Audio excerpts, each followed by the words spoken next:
A warm welcome back here to the Cedar Court Hotel in Bradford, where we're here at the IPA World Championships, brought to you by Supreme Pool and Andy Betts. What a week it's been so far, and we're now going to crown our brand new world champion, who is going to be a new world champion. Yeah, it's been an absolute cracker, to be honest, Stevie. Full of drama, full of shocks, a bit of everything that you could possibly wish for in a world championship, and it's all led to this. Yeah, it has. Obviously, the guys on their way to the final. You can see the road to the final there. You can call some things shocks here, there and everywhere, but these two guys, they've been good value for it. Yeah, they've been good value for it. Cory had a very strong start with 2-3-0 victories, and then after a fast start against Hibbert, found his way in a battle and got through that, and then we seen him beat Robert Stephen before, and then Dan, who looked dead and buried against Jake Newlove, has managed to come back and has been in some gruelers himself and managed to find his way in the final with Cory. Yeah, I mean, just a word about both of them. Cory, he had to dig deep. Robert Stephen in that semi-final kind of let him off the hook a wee bit, but you have to then be patient and then jump in, take your chance, and all of a sudden here you are. Yeah, he's definitely taken his chances in both that game and then the Hibbert game last night. We spoke earlier about how this is the furthest he's ever been in a World Championship, never been past the last 32, and it sort of seems like both players have got like a little fairy tale story into the road to the title, basically, with Dan losing, having his cue robbed as well. Yeah, I'm just looking at some of the shots that Cory's pulled off. He has rode his luck here and there. You've got to get a little flick here, there, and everywhere if you want to make your way through to win any kind of title. But Dan again, Lee Shepherd, he must have been thinking after what happened in the Clint match, he's going to have to basically scrape Lee Shepherd off the table. But it probably wasn't the Lee Shepherd we were expecting. Yeah, it looked like the previous matches for Lee Shepherd had taken his toll on him, and there's only so many times you can come back from deficits like he did. But Dan just has to keep professional and get the job done, and when he got his chance again in the end, he took it. Well, it's exciting times. We are going to crown a brand new world champion. We can see Dan Davy here on the table. We've had some fun. We've had a couple of good moments. These two guys ready to go to war. We had a little bit of fun with it. That's the characters, but now it is truly time to do battle. Yeah, it's going to be an exciting final. Both will be popular winners. A new world champion, which is going to be fantastic for the IPA, and both players probably deserve it, and it's hard to call. Yeah, I think that is probably the thing that stands out to me, the fact that we are going to crown a brand new world champion, and it's not some of the names that were probably high on the list in the beginning. No, they're not in the favourites with the bookies, let's say, but they're both players that have won previous IPA IPA titles, sorry. So they're no mugs. No one comes up against them and thinks it's an easy tie. They're both very steady, very good players. And again, like I said, it's hard to pick between the two. Yeah, well, we're going to have to soon, because someone's going to take that title. We are about to crown our Supreme Pool IPA World Champion 2026. So, guys, please stay with us. We're going to be back with the start of this match in just a couple of moments. It is face-off time here at the IPA World Championships, brought to you by Supreme Pool, and I have got two guys ready to go to war. Dan Davy and Cory Rees have came through tense battles, but now they're about to do battle with each other. Little bit of bad blood. Seems that they might not have much love for each other, but we're about to find out in this face-off as these two guys head towards me. So, Cory, is it true that you and Dan have really got some serious bad blood? No, I actually quite like Dan. I quite like him as well. He's actually one of my favourite players on tour. We get on quite well, so all the best, mate. Yeah, see that.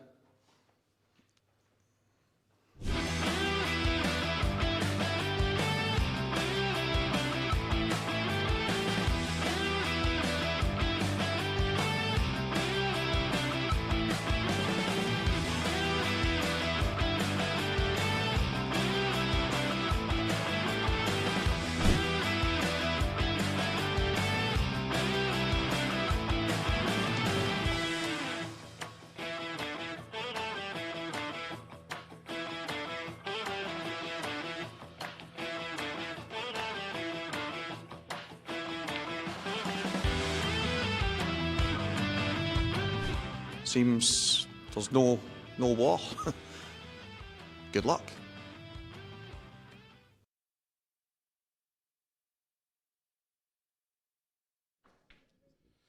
Good evening, everybody. Welcome back to the Cedar Court Hotel in Bradford.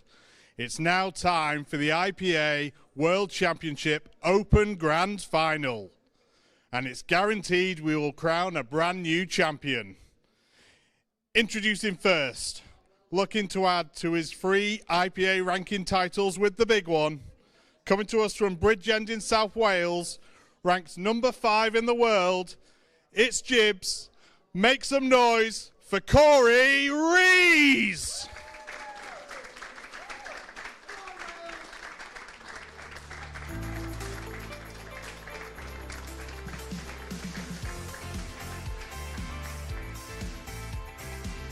And his opponent, coming to us from Reading, looking to claim the world title as his 5th ranking trophy. Let's hear it for Double D, Davy!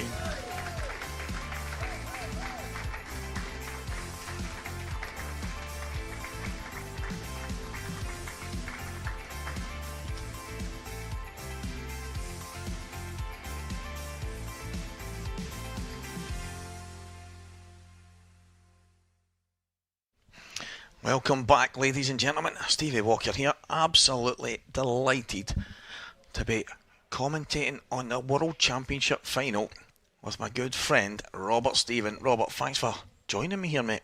Pleasure, mate. Should be a cracking final, this. Yeah, 2 guys.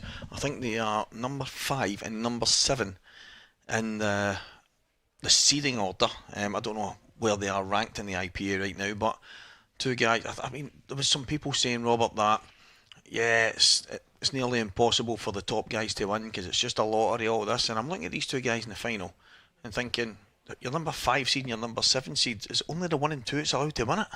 I know. I actually had a wee look at the betting earlier as well to what it was at the start, and both of these players were 28-1. Yeah. Which is big prices, It's considering their ranking as well. Absolutely incredible. And obviously their IPA tournament winners. I think that's probably one of the things people forget. Multiple tournament winners, but Dan Davy for me as well, it stands out a wee bit that he was my player of 2024. He won multiple titles, and then he's beat Gareth Hibbett in Coventry last year. It looked like he was maybe having it sounds mad, a barren spell, just because that he hadn't won a major title at the start of the year. But he's a guy over the last couple of years that's been winning. Cory, it's no secret that he's won plenty of things. 2 of them have got numerous titles, but this is the big one. This is the one everybody wants. Definitely. You'd imagine there'll be a wee bit of nerves for both players at the start of this match, and you just want to get that first frame under your belt as early as possible. Good break there from Dan. If that yellow passes the red down the bottom left-hand corner, then yellows look really good. Yeah, good early chance. It's tough out there, Robert, you know that yourself. Definitely, mate. Still kick myself from earlier, but I think there'll be 1 or 2 things when you watch it back and you'll be thinking, why did I do that? But see, the 100%. thing is, but that's only natural. Even if you were to play a perfect game in your head at that time, and then you go home and watch it back, you probably go, but I still could have changed this and that. So it's a tough school at the time, and you've only got 30 seconds to make that decision. The clock's timing, that it's tough. definitely that the 30 seconds, see, once you use your extension, you're probably better trying to keep that as long as possible in a frame, because you can kind of panic into a shot selection. Good shot there by Dan. Get the red away. Dan was quite good. I mean, against Lee Shepherd, it was a weird game. Dan was quick to say that after it when we spoke, and Lee himself felt he couldn't really get going, but they were kind of chipping things back and forward. But Dan was good value for his win. There was no doubt about it. The best player on the day deserved to win, and that was Dan.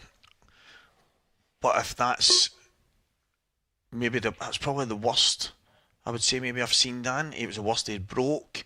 There was loads of kind of variables in there, but he took big finishes at big times, and that matters at this level. Perfect start here. But brilliant. Absolutely brilliant. He'll be hoping his break keeps this up for the rest of the match. I don't know if you've seen the interview when I interviewed him yesterday, and he was breaking like a god, and then we were talking about the fact that his cube is stole and stuff, and his video, I think the video was posted of him saying, yes, I don't want to repeat it right now, but it was quite funny. You need to watch it back, mate. It was hilarious, but what a start. And I like the fact that he did that there. Definitely. A lot of players force the issue just to try and make it a bit easier. Try and play the wee cannon or something. Yeah, just to slide off and stuff. Yep, perfect start. He'll be feeling good after that. Dan Davy takes the first one. He really did hit such a purple patch for a year or so, He did. It was like, I'm not saying he came out of nowhere because he's been a top pro for a long time, but for me, at that period, he was absolutely brilliant. He won multiple titles, and I think I said young Gio at the time, who had won a lot of stuff in Scotland and whatever else, and even in the amateurs and the IPA was up there, but in the top level, Dan was my player of 2024. As I say, he still won a title last year as well and had a couple of good runs. But what a way this would be to start 2026. Definitely. I know obviously the finals are best of 7 in sets, but you just want to get that first set under your belt as quick as possible. So Dan will be delighted. Cory will be praying for a good break back here. I didn't think Cory's break was too good against me in the semi-final. Yeah, I think you're right. I don't think it was exactly explosive. Well, here we go. He's going to get a chance to explode one right now. Ben Davies said to me, Robert, in day one when Cory beat him, he said, Steve, listen, I sat in my seat for the majority of that match. He played pretty flawless, and he's like, I'm really struggling to see by him. Obviously, it's easy to say when you've been on the receiving end, and you need to do that every match. But Ben wasn't surprised to see him here in the final. No, definitely. He's on his game. He's top class. Only thing with Cory is I think he's a bit of a confidence player. Yeah. And when he's feeling good and he's stroking the ball really well, he's hard to stop. Well, there's that break you're talking about. Dry break. Not catching it properly. Oh, he cut the red back into the middle here. I got the top, maybe the top, yeah. Top one first. I think he was eyeing up the red off the yellow to open the other two up. Yeah. He's good at these shots, Dan. I thought, I wasn't sure if it was too far away. I thought for a moment he was going to cut the red back to the middle and nudge the other red towards the top left so that he could use it to cannon. But if he gets this right, what a chance this will be to get a good start. And he used almost the red. It was so far wide, but that's... Very good shot. I don't know if he's on that one in the middle, though. Doesn't look like Looks tight. Nah, he's definitely not. So that makes things a wee bit trickier. Because it looks like it only goes in that middle pocket. He's swerving. Oh, yeah, he's going to jack up. I don't blame him because it's going to be hard to get back on it. Yeah, Played that right. well. He's loving the new t-shirt. He said he had 2 coming into this, but he wanted a third. He said, I need a third. There's 3 days of play here. I need 3 t-shirts. He says, when I seen this on the rack, I thought, that's a bit of me. He said it reminds him of Luke Littler's top. I'm like, this is blue. But I don't know if it's the design. I'm not saying I don't watch a lot of darts. Well, I don't watch a lot of darts. I watch some of it, but I couldn't tell you if that's what Littler's top's like. But it's working wonders. Blue and yellow. Is it? Yep. It's working wonders for Dan.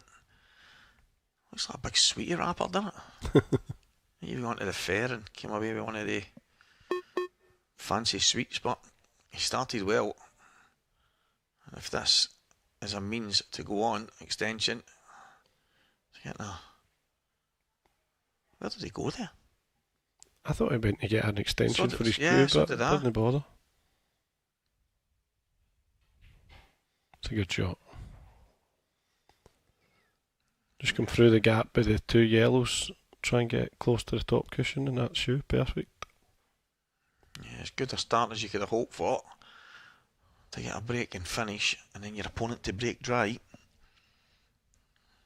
See a few of his friends travelled down to watch the final as well tonight. Give him some support.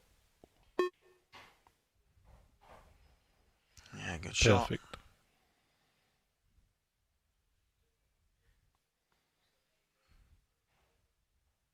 It's just a little dink down, little tracer left hand side, should be okay. Yep, anywhere close to the middle pocket, just slightly below is perfect.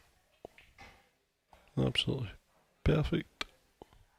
Oh, rolling on a wee bit, but he's fine. Yeah, that's okay. Decent stuff, decent start.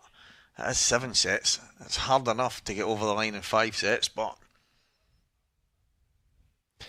that's the beauty of set format. It brings up some drama. You can be so close and yet so far if you just lose that deciding frame.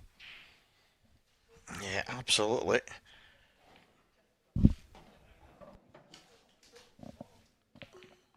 So the perfect start for Dan.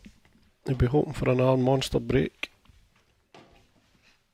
Yeah, if he continues in this vein, he's going to take a bit of storm here at the Supreme Pool IPA World Championships in Bradford at the Cedar Court Hotel. I have to say a massive thanks to all our supporters, Robert, the team at On Board, EBS, who were here all week helping everyone.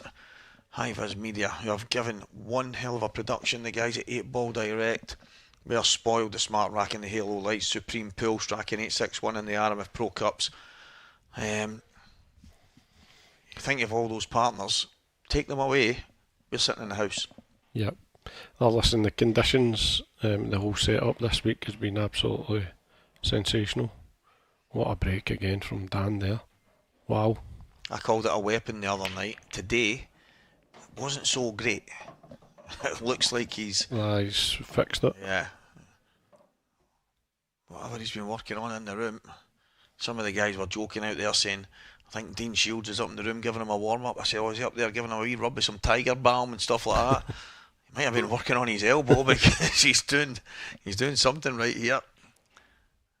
Double D, banging them in for fun. Yeah, I think he's fine. He can just come off the top cushion past the yellow for the other one in the middle. And this should be 3-0.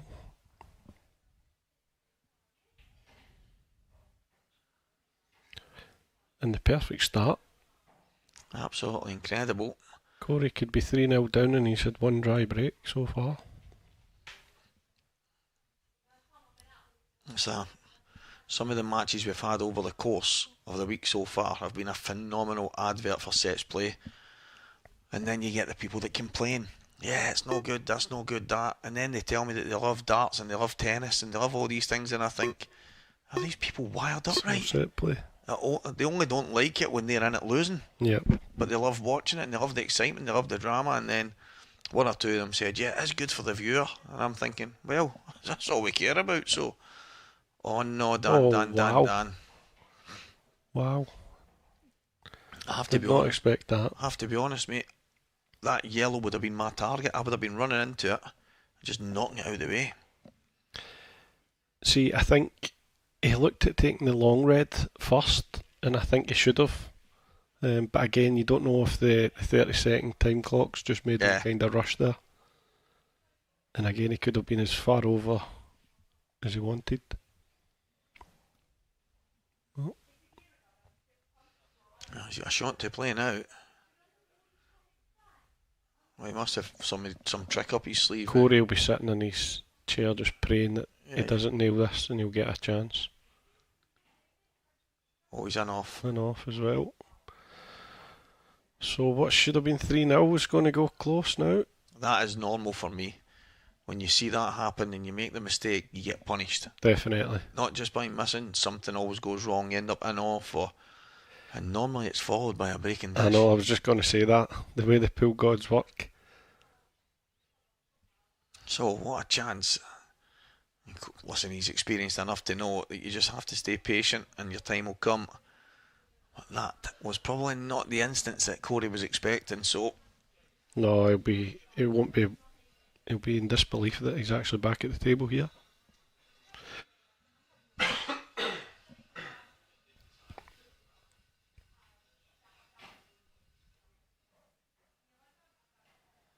straightforward enough, as it was a moment ago, right enough, but there isn't any traffic for Cory here, so... You can't really go wrong here.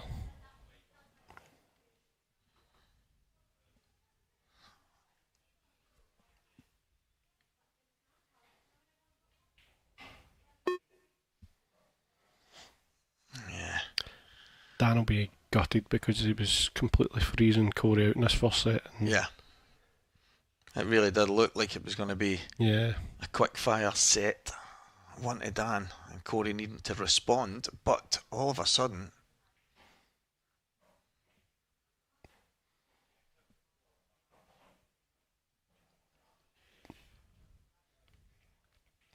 yeah, tough school, that's for sure. Do you play this plain ball and come straight down, or do you go off 2 cushions? Yeah, probably just run straight off, just a little bit of top and just straight down. I think if I was trying to get down and it was a tough shot on the 8 ball, I'd be swinging round. Yeah, 2 cushions. Yeah, that's fine. He's obviously went close to the knuckles to bring himself down. I think it's just depending on how you like to play these shots. As I say, I'm probably swinging round if I'm trying to get down a wee bit further, top, side and down, but he's played it with a little bit of bottom right. Yep. Swung round and he's perfect.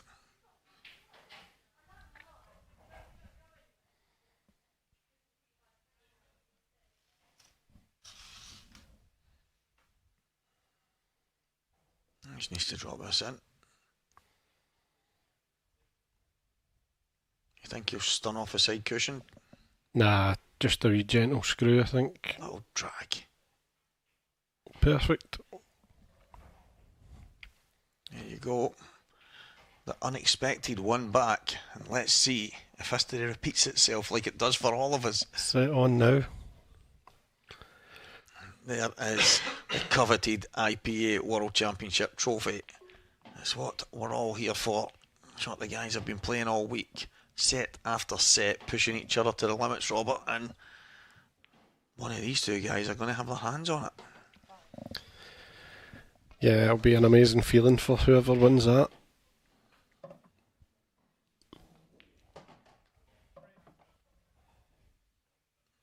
And Davy, the number 7 seed, there you go, 4 IPA titles.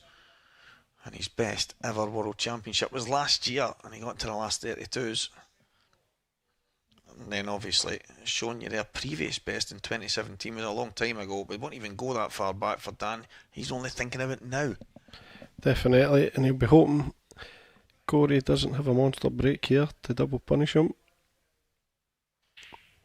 Amazes me how close Cory gets to the white. Yeah. I was watching that earlier against him and I thought, he's going to feather this, but he doesn't. He must get as close to the white for any player I've seen.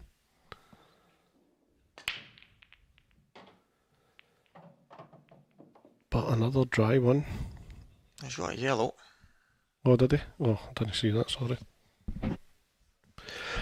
But there is a little bit of work to be done still. I think the reds are not bad, but... The one on the side cushion to the right's not great because the double's not even on either, unless it can clear that yellow.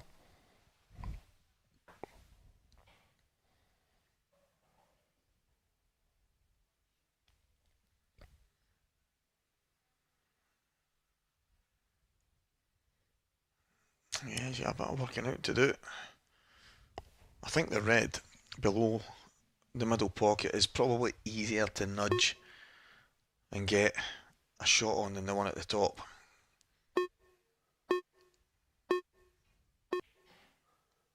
I don't mind this, he's going to just tuck up. Do you think so? I think he's played for the one in the middle. You think? He might well have done. You might well have done. You might be right, Robert. You might be right. See, because he could actually leave, if he screws it just past the yellow in the middle table, yep, but he's looking at the now, you could pot and kick. Yeah, you're spot on. If he was going to tuck up in there, he would have been keeping the cue ball nice and tight in there. He needs to keep control of this, so doesn't want to overcook it. Like that. Overdone it. That was tough. Yeah, it was. The one thing for me is you're looking to basically bring the cue ball back and out at the same time. but because your brain tells you you're cutting it into the middle, he's just kind of thinned it a wee bit and then comes a bit further out. But he's got a chance. I think Double into the corner. I think he's got a chance here. And off the red. He's flicked off the yellow. Oh, and off the yellow. Oh, wow. Is he on that? Oh, yes. I think he can get through the gap to that one in the corner.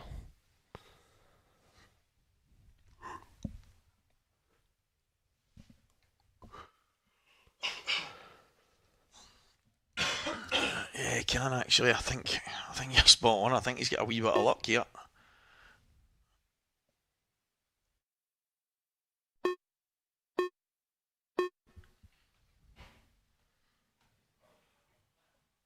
Oh, he's landed perfect there.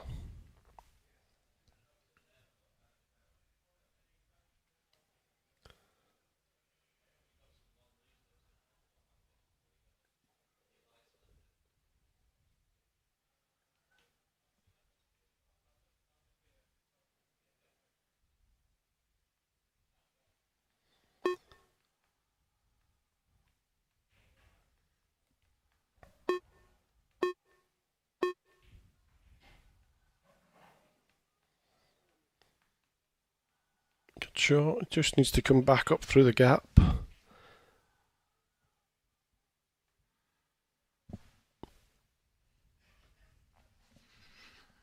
Yeah. It's one of them where Dan probably expected that this would happen after the previous frame.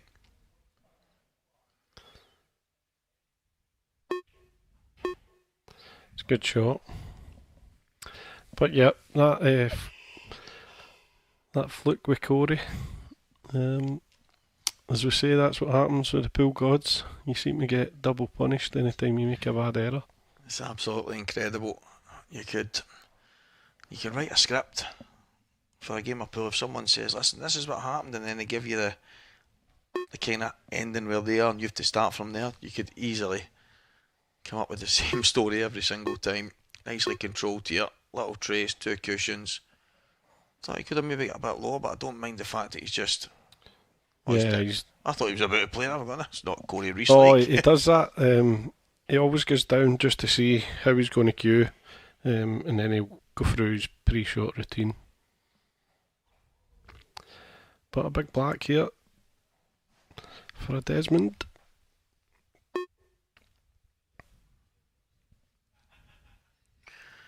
Yeah. Dan Davy. He's cued it well. Cued it well. What could have been, but Cory Rees now levels this match up. 2 frames all. First set. At one moment it looked like he was in all kinds of trouble. And he was. But now it's all back. And that shot right there. Wow.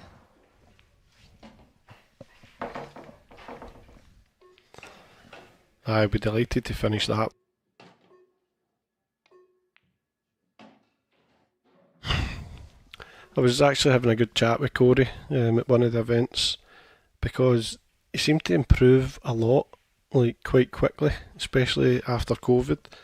And he was saying to me, I said to him, what did you put it down to? I said, did you just start playing, putting more time in? And he said during COVID he was that bored that he became obsessed with watching all his previous matches back. Okay. And taking note of what he could do better and how he could improve. And he said it just actually became a wee bit obsessive with it, but it's obviously paid off. Oh, that cue ball was close there. It was going straight in.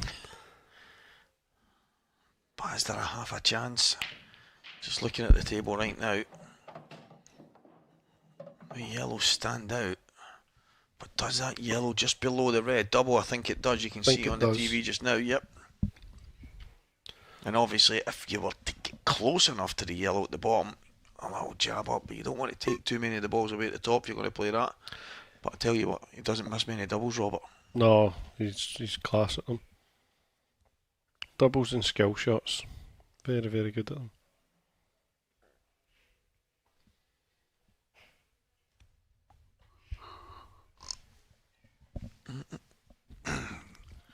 So he's going to go through the gap for the top yellow.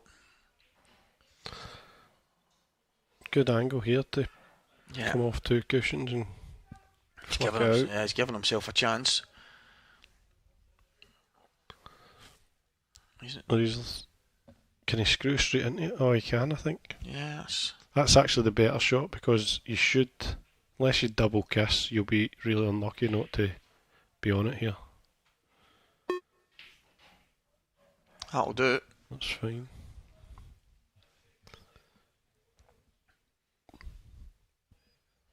Do you play the plant here, or do you just leave it till last? The yellow down the cushion. Yeah, I think looking at the position that the balls are in, for him to play the plant, he either has to try and cut it out the way, or play it into the cushion, slide off it, and then keep the cue ball there. Get the other yellow out past the black for it in the opposite bag. There's a few variables in this. Yep. We're going to see. I think that's a shot, and that's what he's tried to play. It's not bad. Played it well. Just needs to be careful what pace he plays this plant at the top, though. You don't want to. Well, he actually could. Can he? This looks thin. Yeah, I mean, you can maybe slide it in with loads of check side. I don't know if that's the shot. That's what he's playing. Yep. I thought that looked really thin. He's okay. He's fine. I didn't think he would have played for that gap, though. I thought he would have come over, tried to come a wee bit further over. But it looks perfect if he can get the plant here. Yeah, just slightly swerving it. Yeah, I thought perfect. playing it with about a check was obviously the reds are in the way. Yeah. Can you swing round 2 and then the black's in the way? So he probably made the right decision. It's just he's executed it well. He's found the gap. I think you were talking about the one just in the inside left. Yeah. A wee bit more pace on it, but he's done well. I'll be delighted to respond after that mistake in the third frame. Yeah, fantastic stuff by Double D.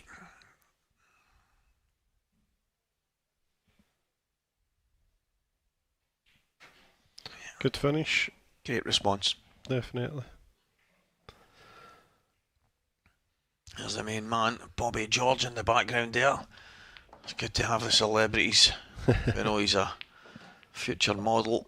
He's giving it his all, and he's a good lad, isn't he?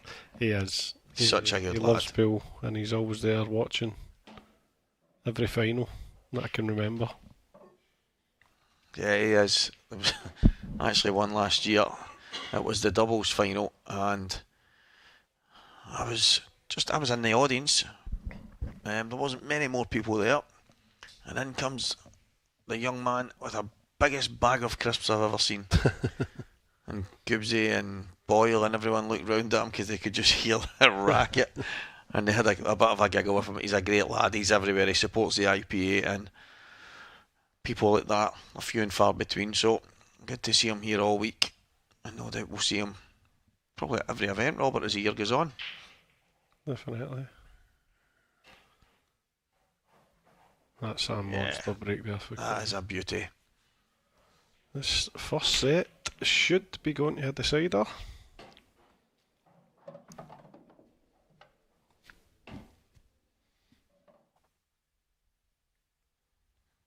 Yep. The only thing that Dan has in his favour is it's on his break. Yeah. So that has been monstrous so far. Yeah.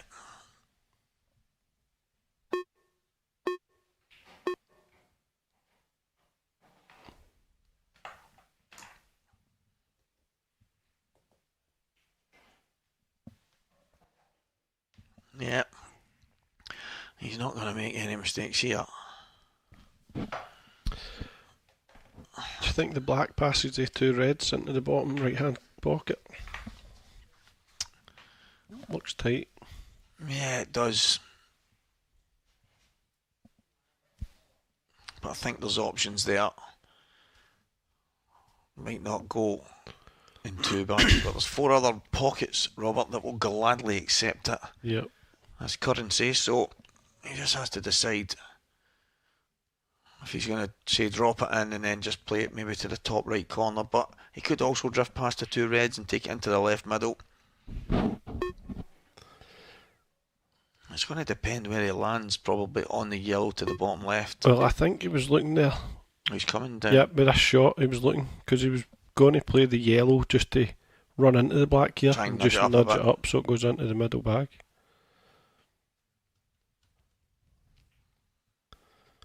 Yep, that's a shot.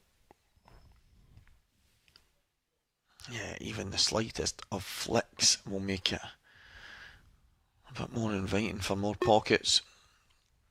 I'd love to catch it half ball, just on the white patch that you can see. He's not got it right, he's actually made it a touch worse. Yep, so he'll have a wee decision to make what bag he's going to take the black into.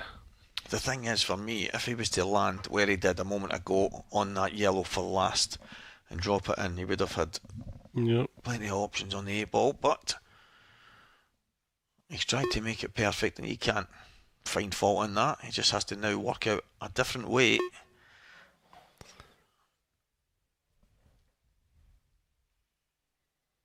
What would you be playing, Robert? How you getting on that black? I think you want to leave an angle on the one into the middle so you can stun over in the gap between the black and the red, and it gives you, even if you hit the red, you've got it in the corner pocket. If you miss it, you've got it in the middle. So there actually is quite a big margin error there, but he doesn't want to be straight here. He has to get high, and that looks perfect. Yeah, good shot. Nice little angle. Should be able to pull the cue ball across.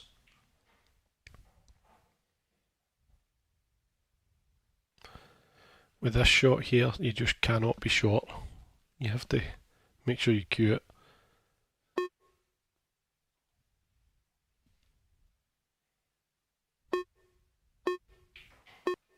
Perfect. Just like that. And we go hill. Yeah, first set. Anti-break. First set decider. What a start.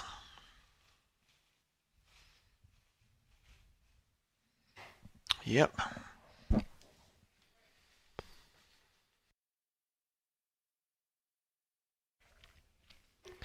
You just know all their friends and families watching back home.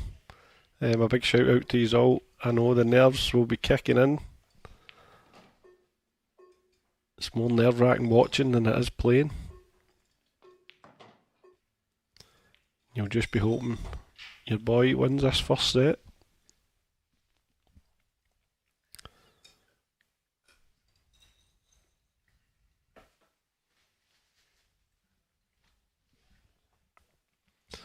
So Dan's break has been phenomenal so far. He'll be hoping for another one. Yeah, needs a sledgehammer here. Needs a big one. An absolute weapon of a break when it's working. He needs it to work now. Decider in set number 1.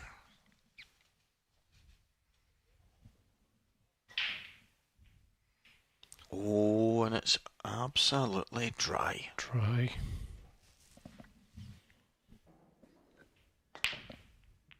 I wonder if Cory can get through to that red just below the baulk line.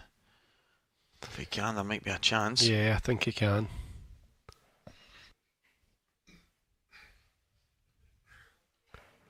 This is a good chance.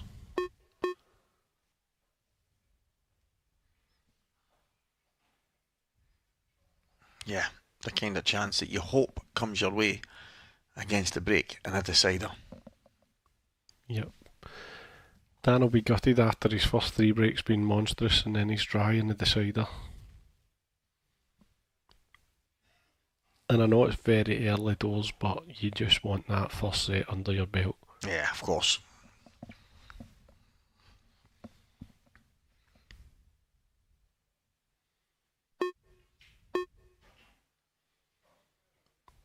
Unless that's a plant, this has got a bit tricky. It's not a plant, I don't believe. No, it doesn't look like it. It might be makeable, one of the ones, but It would be a wee bit better if it was touching.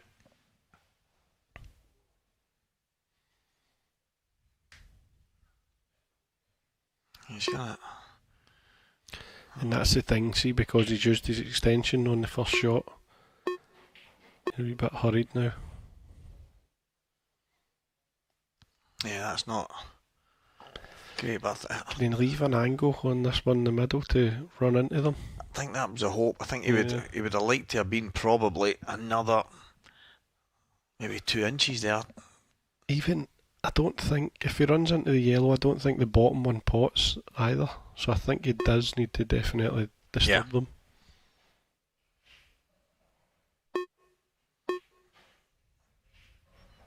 Yeah, good shot. I think he's a bit thin here.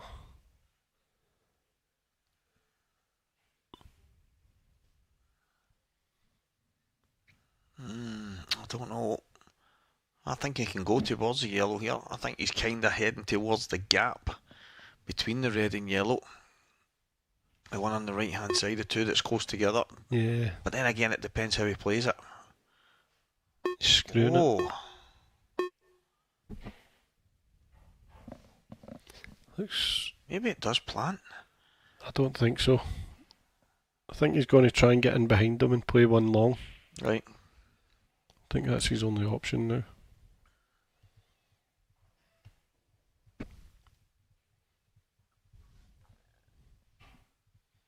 This is actually a tough wee shot though, with the slidey cloth, the slidey cushions.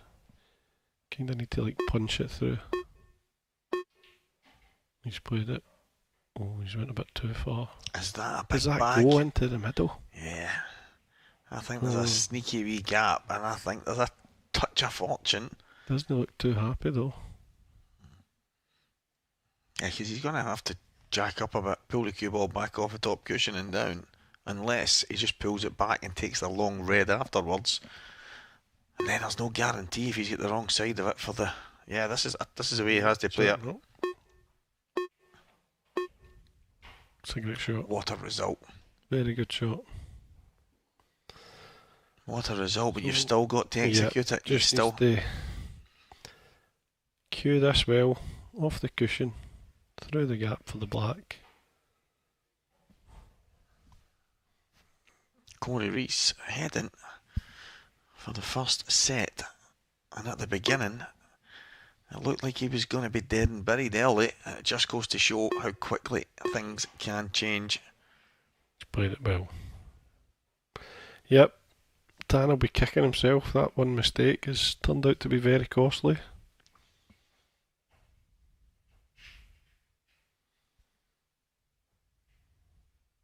Okay, it was Dan who broke off in the match as well, so Cory will set off in set number 2 as well. What a start.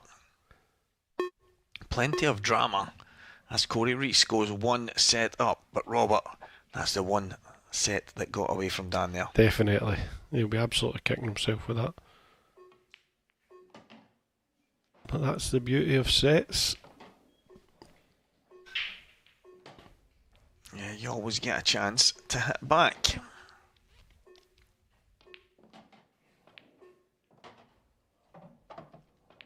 He didn't even look at that. He was looking at it long. I know. And he's probably thinking when he's landed on it, why did I not even see that to begin with? Could probably talk to him after and he'll say, no, I did see it. I just wasn't sure I could get there, but fair enough. Is that Marshy there?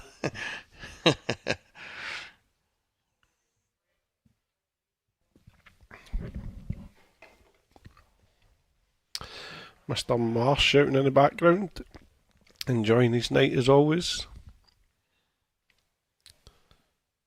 So, Cory to break.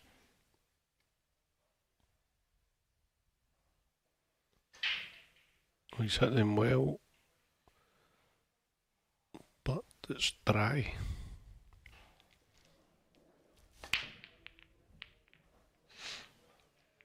Yeah, that's the problem. You want to keep your foot in the gas, you want to get that momentum. But again, even though it's only short races to 4, each set containing 7 frames, potentially. It's a lot of frames over the distance, Robert. There's a lot of twists and turns. If you're playing, say it was a race to 20, someone can win 5, you can win 4, they can win 3, you can win 6. It goes that way.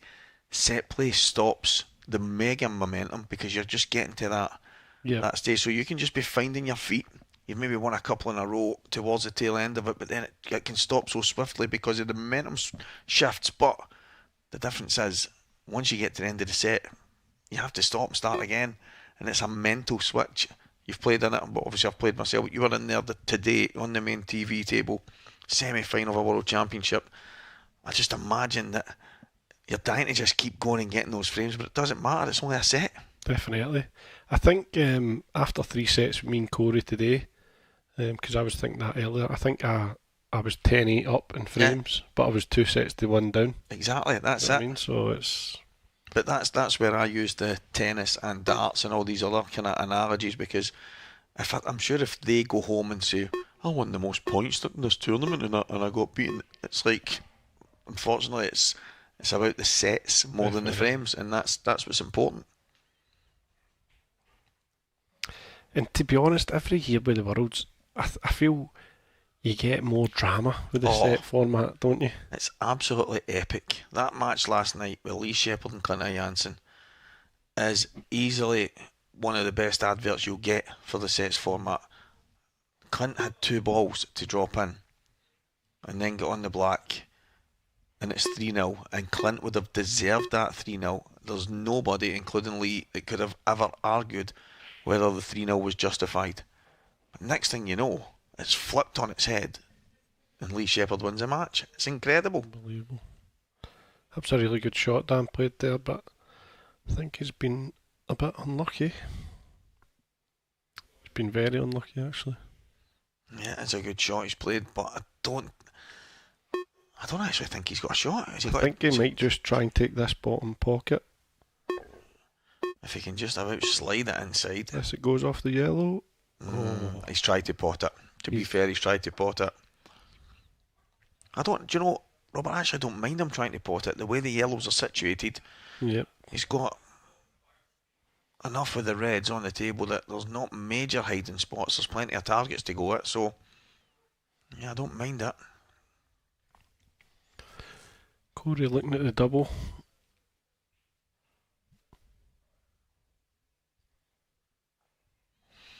Yeah, it's a great chance. It is a great chance, but for me, if I'm sitting in my chair right now, the positive I'm thinking is where the cue ball's landed.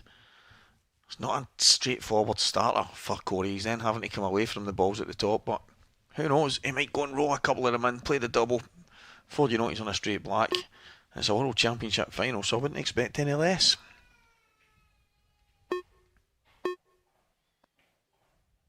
That's pot number 1. Yep.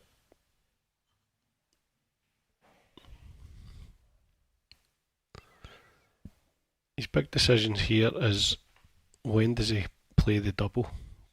Do you leave it to your second last ball? Yeah. He's got... You're not going to play that double as a positional shot to get on the black, so even though the red's there, you could drop onto the red, and yeah, I'm with you, Robert. I think he's going to have to look at getting it as early as possible, and that might be second last. Drop the ball in the left middle, or right middle for us looking at the screen, and then head across, play the double, and then again it depends where he lands on that double as well, because if he was to flick that red, go towards the 8 ball, he might leave it to last. Yeah, he might leave it to last.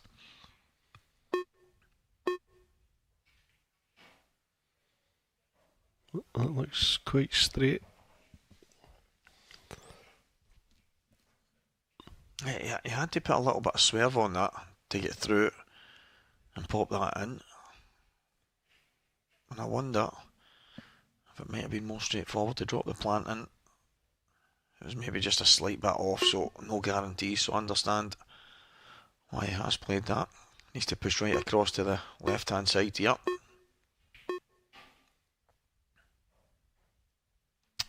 this might work if he just nudges the 8 ball down a bit. Yeah. Looks like he's maybe going to just miss the black and try and come back up. I think so. He's going to want to be just close to straight. He obviously fancies it.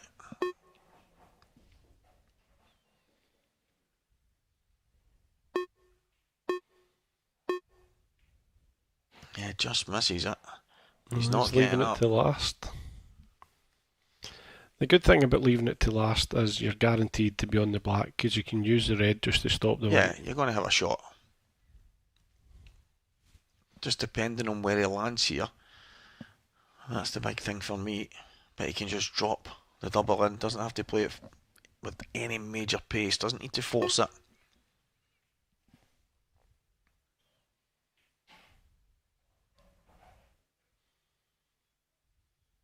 So that's it. He's okay there. So he'll just basically stun the cue ball. I don't even know if he'll touch the red here, Robert. The cue ball might just take a little bounce off the cushion and land plump.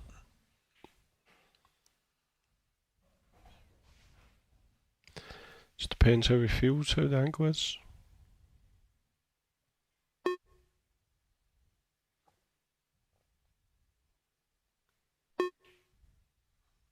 Yeah, that'll do. Great shot. That will do. Lovely. Good finish, that.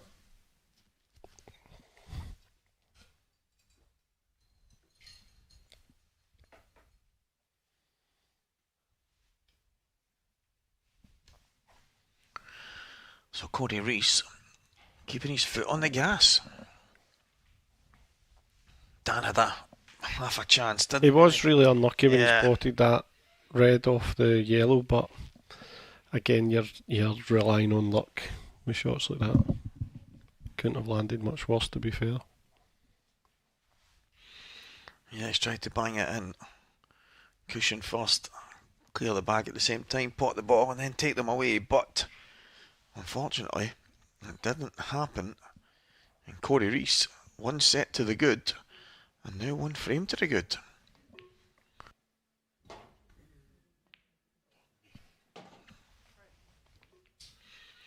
So can Dan get that weapon of a break going? Doesn't want to let Cory get much further ahead. As I say, it is a 7 sets. It has a long way to go. But it's also a long way back if you're falling further and further behind. Yeah, that's not too bad. I think he would prefer the yellows. No, in fact, the reds are good. Yeah, he's going to need to be reds anyway. He's no shot at a yellow. Yeah, reds are... Just those 3 wee reds in the cluster. Yeah. A bit tricky, but if you get over to the right hand side... I wonder if... Perfect. I wonder if they go both of them to the bottom left. I think they do. Yeah. So I think he's got a chance here, Dan.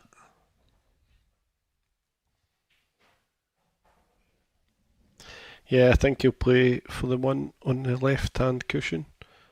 Just a wee angle to stun over to the right hand cushion, and that'll be pretty much perfect.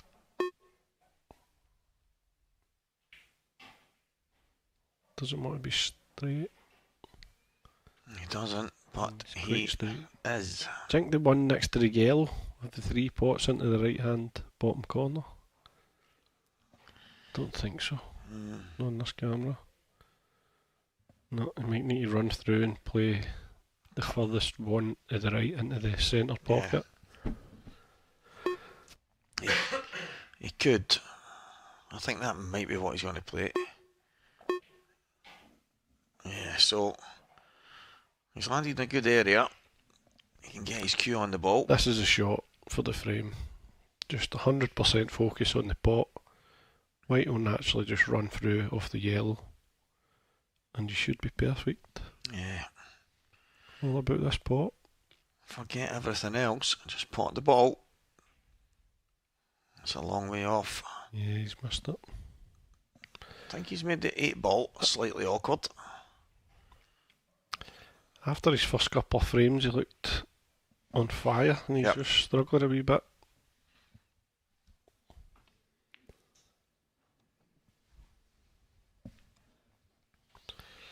you know what it's like being out there. Just you can feel brilliant, and then just that one shot can change your mindset.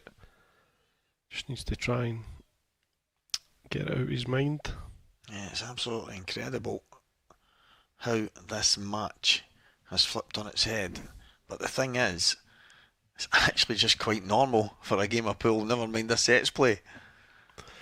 Definitely.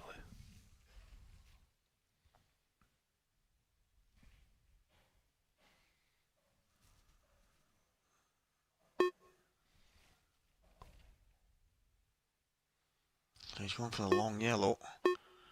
Is he going to stun towards the black just now? He is indeed. But that, has he got a little back? He's on the one Yeah, he's next on to the red. He is. The black spot. But again, it's not perfect because you're running into this red. You don't want to cover the bag for your other yellow.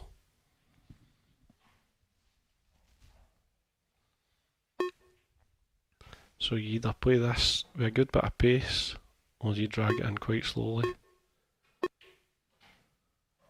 No.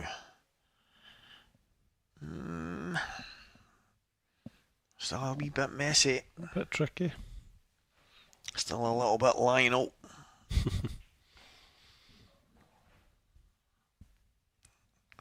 Lionel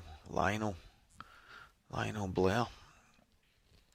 So he's got these yellows that are all pretty awkward.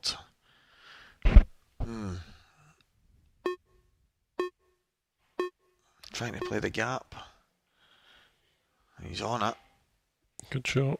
Yeah, really good shot. I wonder if he's got the angle to just push down the cushion for the yellow to the opposite top bottom corner, and then the one to the top last. It looks pretty good, to be fair. Yeah, that's what he's looking at.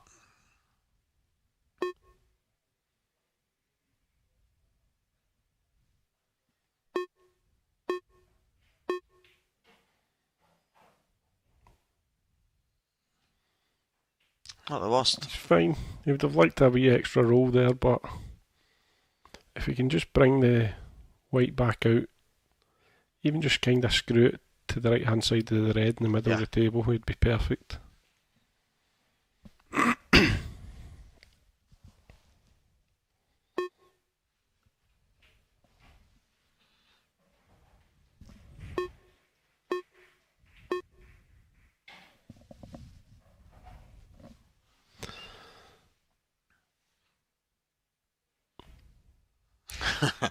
The way he goes down there, his opponents must be like, he's at it here.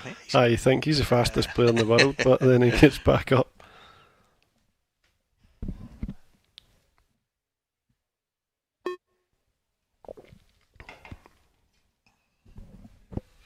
Big shot. Keep the momentum going. Skewed it. Oh, it's bounced out. That was in the heart of the bag. I'm sure it was. He looked shocked. You could see him standing and he looks away. There's a replay. Let's have another look. Oh my goodness. Wow. How much of a turning point could that be? Unbelievable. He's cued it like a dream. It's took. And just for good measure, Dan thought he would just try the pocket again to make sure it was working. Just bangs the red in there. Wow. I know it sounds mad, and obviously it's not like it went straight into the back and just came straight back. It spun the pocket. I know. It's went down a bit and then came back up. And you think, how does it do that? What kind of momentum? The only thing I can think of is... The thing is, he's cued it like a dream and he's seen it right in the heart of the bag and he would have been feeling brilliant, thinking, right, 2-0 here. And the big thing now is he'll need to try and get it out of his head and not feel sorry for himself, because... This is what this wonderful game does, Rab. This is what it does. It makes us... I was going to say pull our hair out, but I've not got any to pull out, so it just drives us absolutely insane. But he couldn't have hit it any better, so you've got to take the positives, which is hard. I get that. What a let off. He needs to try and keep his mindset strong here.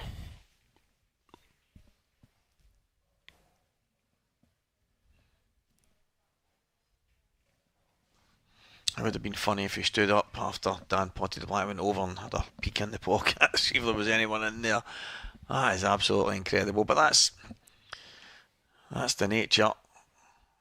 He's obviously, when he's digging down, put a little bit of kind of transferable spin on it, and when it's caught the pocket, that'll be getting shared all over the social media posts as we speak. And Wayne Fryer has beaten Matt Steeper in the Masters.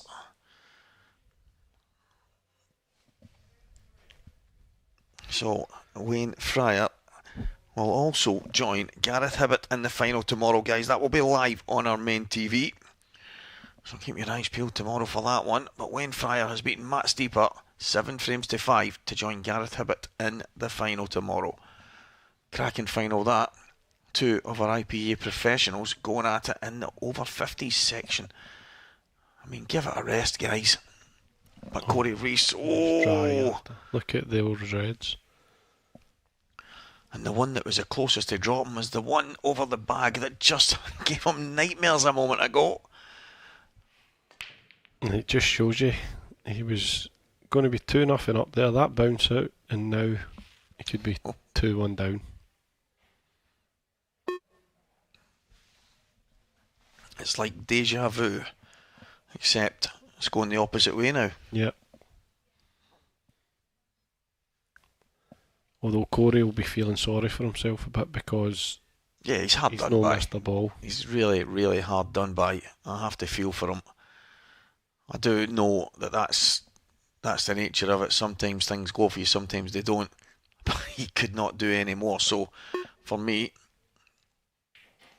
and it's quite rich coming from you, Robert, because you know the kind of person I am when things go against me. But if I was to take my own advice, I'd say take the positives. You absolutely nailed it. Yep. Just keep doing what you're doing. But what a chance for Dan to really turn the screw here. Get himself in front in the set.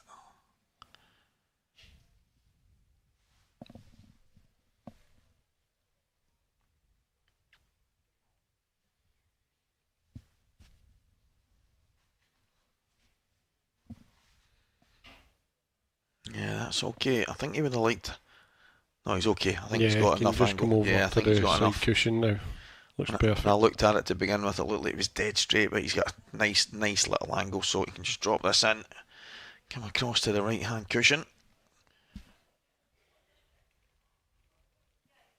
and as mentioned, all of a sudden, this match is flipped on its head again. Unbelievable. On the back of that bounce out to leave a dry break like that. And the thing is, all Dan was waiting on was an opportunity. He's got one. Oh, he's missed the red. He's missed it. Oh. Played that a little bit tentative for me. Not an easy finish for Cory, but you fancy him to get these.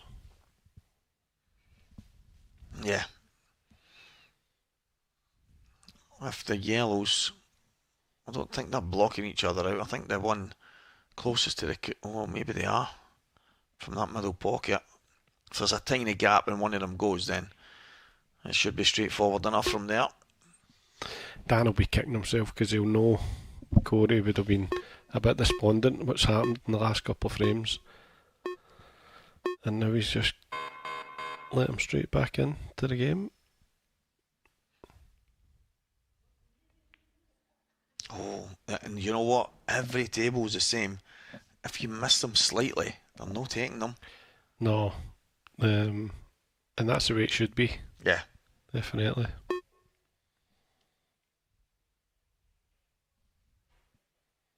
That's exactly the way it should be.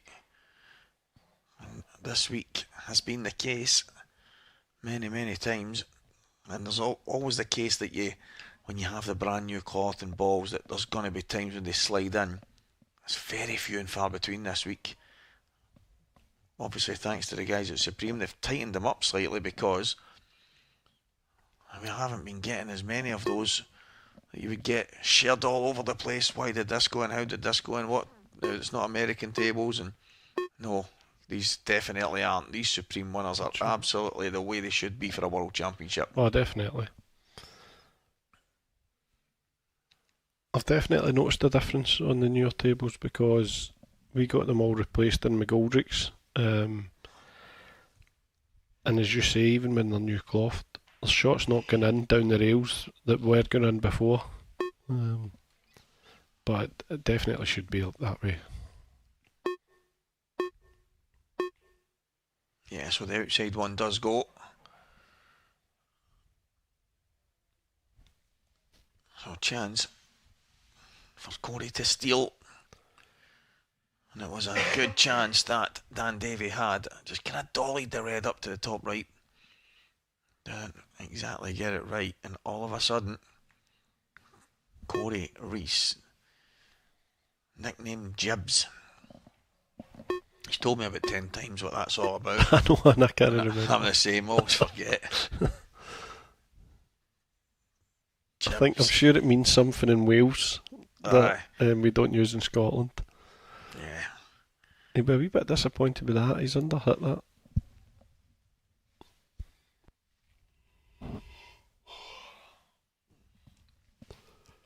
He has. He's landed a little bit short. Might stun up off the top cushion and back down.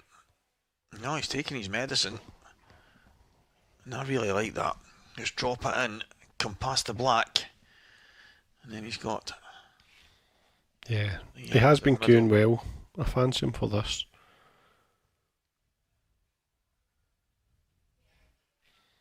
There's Liam Dunster in the background with Neil Toms. Dean Shields messing about on his phone. It's Cory Rees. He's missed that. You're not getting that. He'll be gutted. That Just what we were talking about. I know. Even though there's times when it's going to be really close. This instance here, it wasn't even close. You can see how far away it came from the bag considering the pace. And even if it did drop, he would have been in a world of trouble.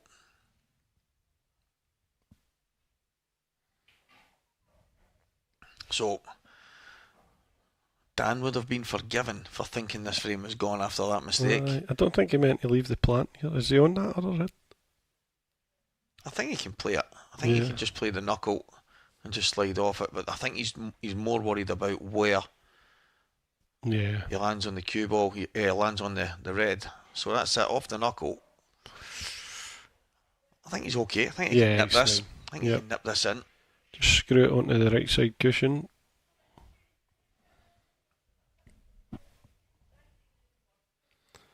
I think Dunster's just finished playing the doubles there. That's still going on. He's running through here.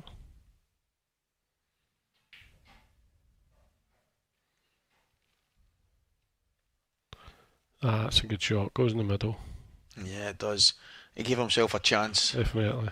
He gave himself a chance knowing that as long as he gets inside it, he's going to have a shot somewhere. Top bag, middle bag, bottom bag. So, well done, Dan Davy. But that was a strange frame. Chip back and forward. And it ends up with Dan going into the lead in set number 2.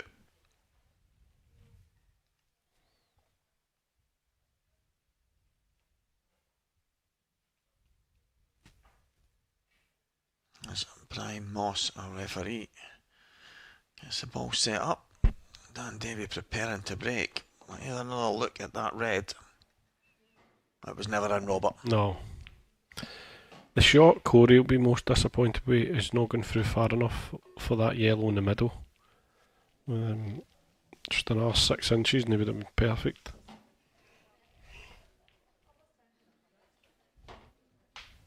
The thing for me was when he just dropped it in, and that's fine, totally fine, because he's got the angle.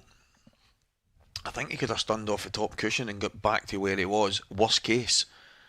So I'm surprised he didn't at least cue one in and get down there. But maybe that's what he was thinking. Maybe he was thinking, well, even if I do this, I might not get any better than I am. So, but it wasn't an easy yellow, and he wasn't even close. And there's nothing doing here.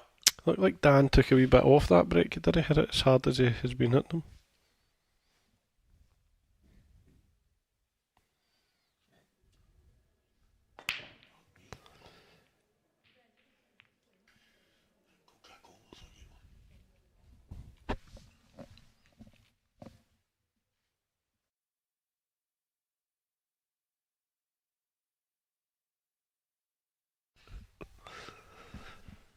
So Reds look very good here for Cory.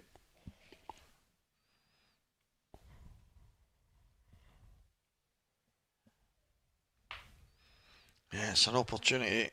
Yeah. I noticed against me earlier, Cory used his extension a lot on his first shot, just to work out his pattern.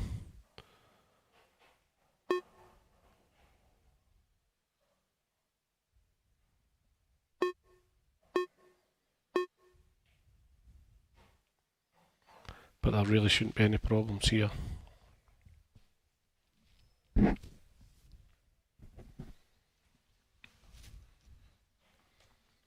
it's the kind of chance you want when your opponent's breaking. You're just hoping you get a chance to get out your seat, get to the table, make something happen. And these balls, the kind of way that they're laid out, the pattern kind of makes itself, so he just has to make sure he stays the right side of each thing and works his way down. And that's exactly where he wants to be. He'd love to be just off straight. He can just drop it in, leave himself a nice angle on the one to the right middle, and then just a little jab down between the two reds.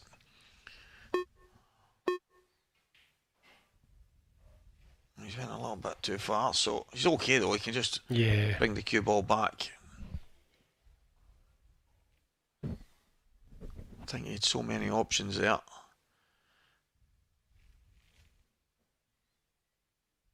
He's okay.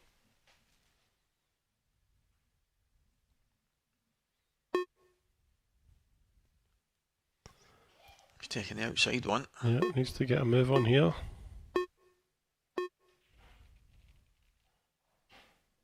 That's okay. Yeah, he's perfect. Perfect. Yeah, so Cory Rees getting one ball closer to getting another frame on the board. But he has one set up. He's got that little comfort blanket just now. Doesn't want to lose it. It'll be his break next.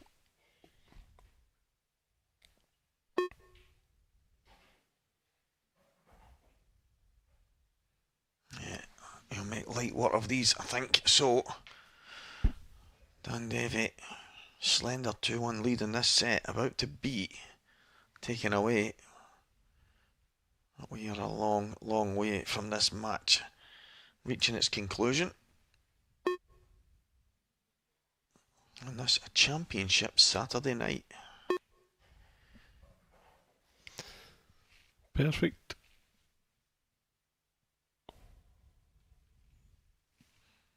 Just goes down, lines it up, wastes 5 seconds, then goes a wonder. I'm going to use that in practice and call it the Cory Rees. I wonder if he actually does practice that just to get into a routine for the 30-second shot clock.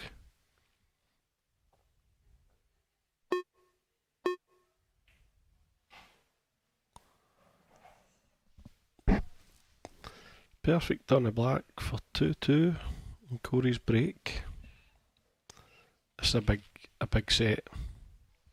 Yeah, it's absolutely massive. If Cory gets it, he's massive favourite. If Dan gets it, goes without saying, it's all to play for once again. And Cory Rees gets this set all square. 1-0 Cory, 2 frames apiece.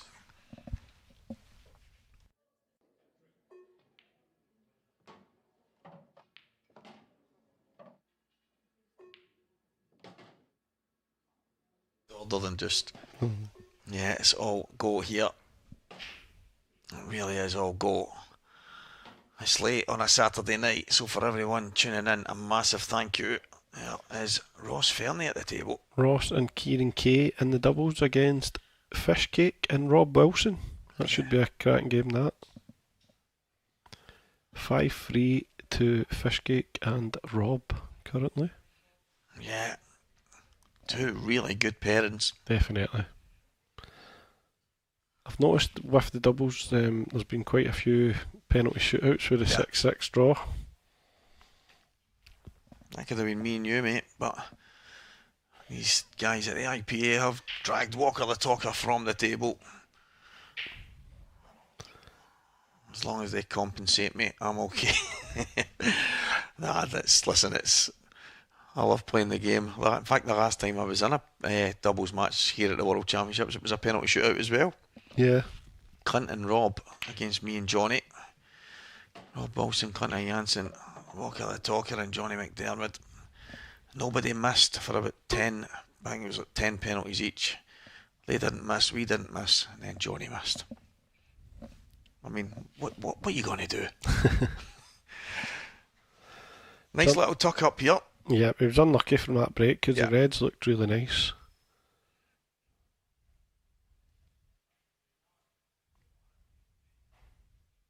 Can he play it and keep the cue ball in here? I don't think he can. I think he'll let the cue ball see a red. He'll do well to cover the Reds from here.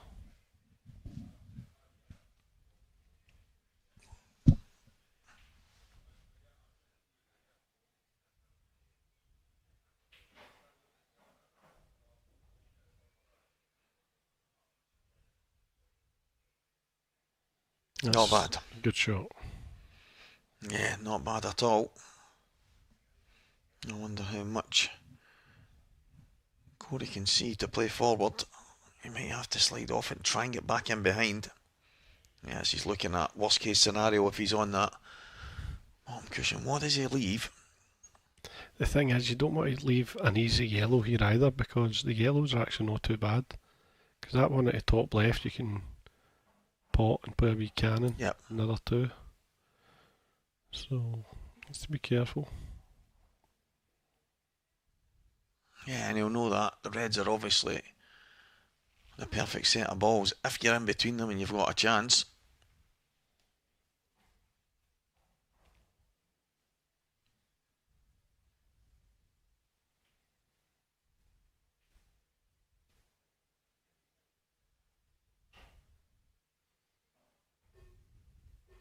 I was going to say that. I was expecting the beep. I felt like that was a while. But the thing that's got me there, I think he's used his extension there, and he was always going to play that shot. So it seems like a bit of a waste, Cory using his extension at that moment. There didn't seem to be any other shot available, No. to be honest. Yeah, I don't think he was ever going to play anything but that. And off the red, there you go, Dan Davies on yellows. Very adventurous type shot. Felt it was backs to the wall stuff. Yeah. I think he could have jabbed a red away and just killed the cue ball and left it back in there, but he's probably thinking, at what point do I have a pop, and if not now, when? So just needs to try and get an angle on that. Was he tucking up? No. No. I think he always felt he was going to be on yellows, Robert, and so it was no time like the present, but he's landed a bit straighter than he would like here. Yeah, so roughly on the line of the pocket is where the cue ball's going to end up here. And then he'll have... Yeah, there's work to be done. Definite work to be done. Double D. So he's on the line, roughly on the line of the middle pocket. So what? Just needs to try and trickle through the gap with the two reds here. Yeah, you don't want pot kicks last, but sometimes... You've no option. Yeah, it's necessity. So let's see what Dan can pull off here. He's got a wonderful image from all the great pictures taken here at the World Championships. And Dean actually said to him last night on the picture it looked like one of the faces from the Thomas the Tank Engine cartoon. And yeah, I don't think Dean stopped laughing for a bit of an hour. Dan had a look at it and he went, oh yeah, you're spot on. Oh, it's went wrong. Yeah, that was a problem for me. But, can he get through enough to play the plant here? I wonder. It's close.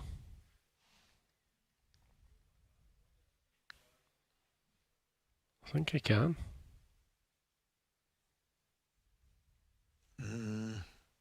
He's got to play a little bit on it. Swerve.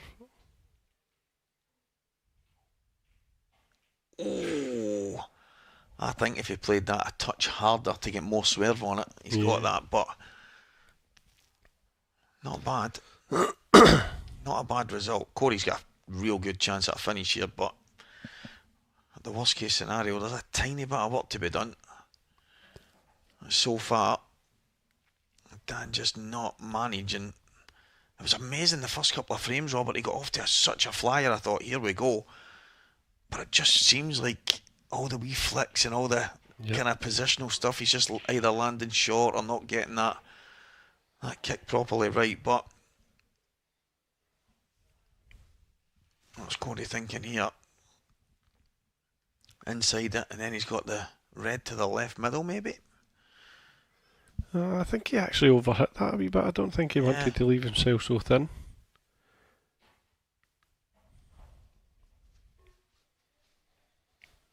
Just a wee screw onto the side cushion and try and leave himself on a choice of the two reds.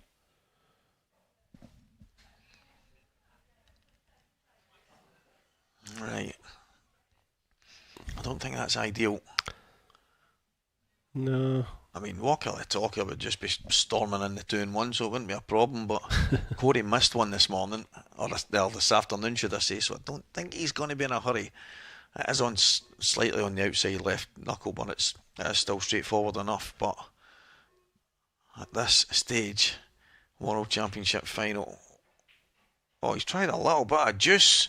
Wow, that's a great shot. Cory Rees. Wow. The man from Del Monte, what a shot that is. A bit of exhibition stuff. Still no easy into the middle from that angle, but it's easier than it was a moment ago, Robert. I think he'll actually leave it to last. And he'll try and, leave an angle to pot. Get back and over. go over towards the yellow at the pocket, and then he'll just play the last red into the middle and down for the black. So what you're saying is all that jazz for nothing? Pretty much. Now, I think he's a wee bit straighter than I'd have liked here. Yeah, I would have liked a touch more angle. You need to punch this in with a wee bit of right hand side now. I think he might. Yeah, I wonder if he can. Can he get inside it? He might need to just try and go high again, Robert. Get above it, like he was a moment ago. We're about to find out. Big power stun. He did try and go high, and that'll do it. It's better than it was. Now, your decision. Do you drop it in the middle and leave a tough black, or do you go long and try and get good in the black? Mate, there's certain tables on the market, and right now where that red is, that would be a hanger. Well, on these Supremes, it's a bit different. Definitely, but it looks like he's going long. These are super tight. This is Big tough. Shot, big shot. No, not gonna get there. Nah, he'll be disappointed. He missed that by quite a bit. Dan Davy out his seat quickly. No messing around. Oh. So that's stuck to the knuckle. That's the. I know that's not the way he's played it. He's actually tried to play the double kiss, which is the right shot, but he's caught it on the outside. You've got to catch it on the inside, let that ball fall. He knows better than anyone that's. He seemed to rush it a bit as well. He had plenty of time there. He was only 6 seconds in. I know. Looks okay though. Oh, cue ball. He's only be okay. He's okay. Listen, it's not the best, but it's definitely not the worst. Just needs to hope the white stays out. Could go close to that top corner pocket. Here we go, guys. Cue ball is going to be moving. Oh, he slow rolled it, and it's not going to make it. Ooh. I think he's played. It's clever though. Yeah, I think he's played it that way. Yeah. He's not, because you only need to look at the cue ball. He's played it in such a way that he's not leaving any shot, just in case. He's trying to pot it, he's hoping it goes in. But he's got that little bit of just in case. Yeah. And Cory will need to take the paint off of this red to cut it in. So the jibster has got the task of playing this in, and this cue ball is going to be travelling like a mad travelling cue ball. That's perfect. So again, Dan will be kicking himself. As Cory hits the hill for the second time. in the match. One away from the second set goes Cory Rees. I have to give a big shout out, Robert, to the production crew who have really set the bar this week. They've been not only amazing with myself and Bets and everybody else, I think with all the players and all the stuff that we've done. Looking at some of the clips and the intros and the videos before and after matches, I just think these guys, to get us where we're trying to get to, they deserve so much credit, and it's been a pleasure to work with them, and it's a pleasure to see them work. So High Vis Media Group, they have been absolutely first class here at the IPA World Championships, and I think even all the players, they've been coming to me and saying, Stevie, this is, and they're not just meaning, they're just meaning as a whole. Things just, they just seem to be taking things up a notch, and it's, yeah, they deserve a lot of credit. What I will say is, obviously, he's work absolutely non-stop from morning to night, and massive hats off to every one of yous, because I know he's go long periods without any food or that. So fair play to yous all. He needed that break. He needed that break. What a chance this is. Yellows are good. Yellows are very good. Yeah.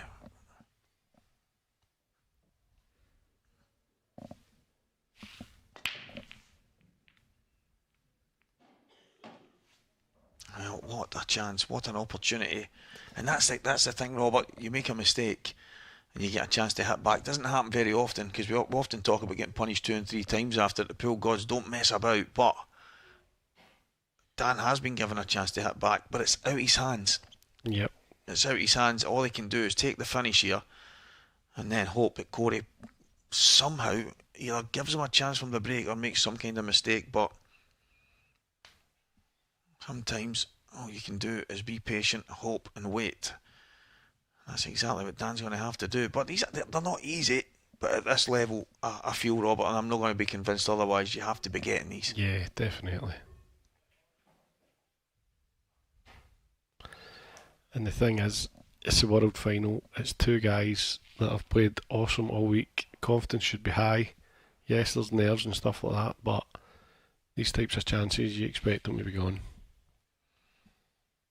Yeah, there's been many a time people have said to me, oh, you've called a finish before the guy even had it finished, and do you not feel guilty when they don't finish it and stuff? And I'm like, they had 3 balls over pockets, and I'm getting the blame because they didn't. And but that's the world we're in. Nobody wants to take responsibility, but it's not the players. It's just, you know what it's like with the people on the outside. But these 2 guys, they know fine well when they get an opportunity, they have to take it.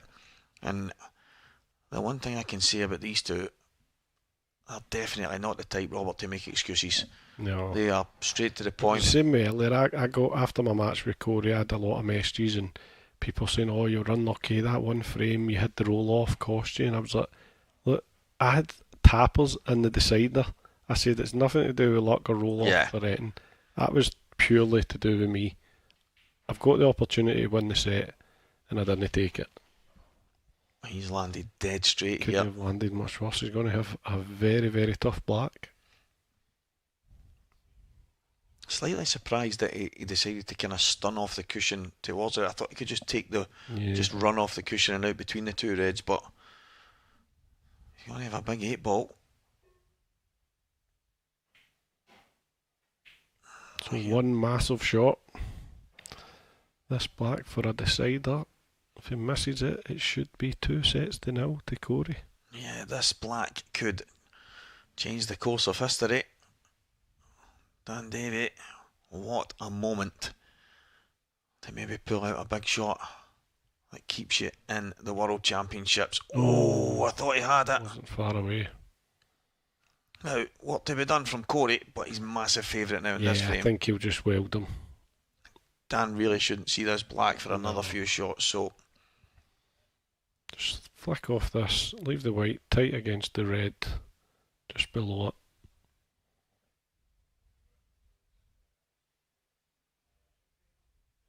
Yeah, he's got a couple of slightly awkward balls, so he's in prime position to get himself a couple of free shots possibly. He might decide to just use one and take them away from there, but he is mega favourite now from here.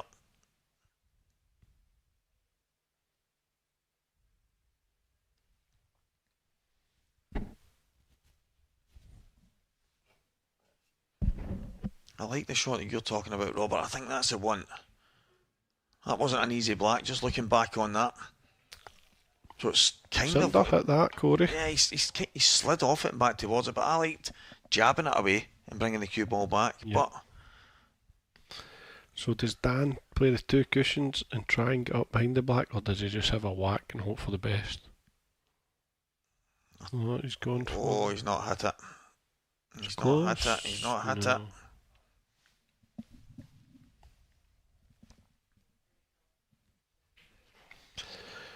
Yeah, I don't think it was ever That going to should get be there. that.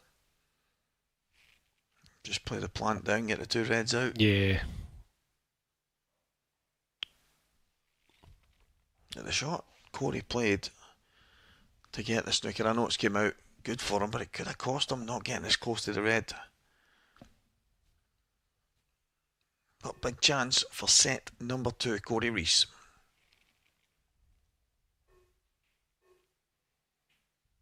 It's not bad. Not bad. Yeah, he's fine now. That isn't what he was playing, and that was the look on his face was slow down, slow down, whoa, Nelly. But it has, yeah, it's okay. It kind of gives him his map now for the bottom side of the table, so he'll just work these away up the top and then bring himself down.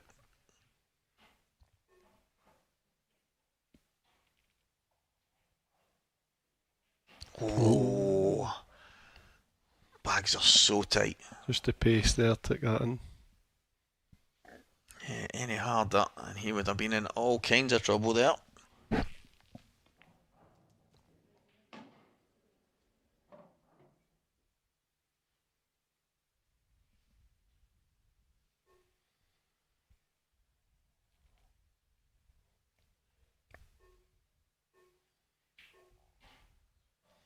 So this should be 2-0. Dan will be kicking himself. He could have quite easily been 2 sets up.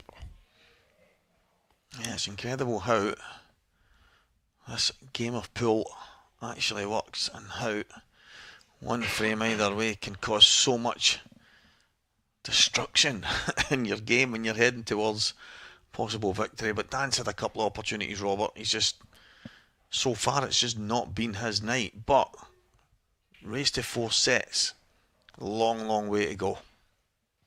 Yeah, definitely.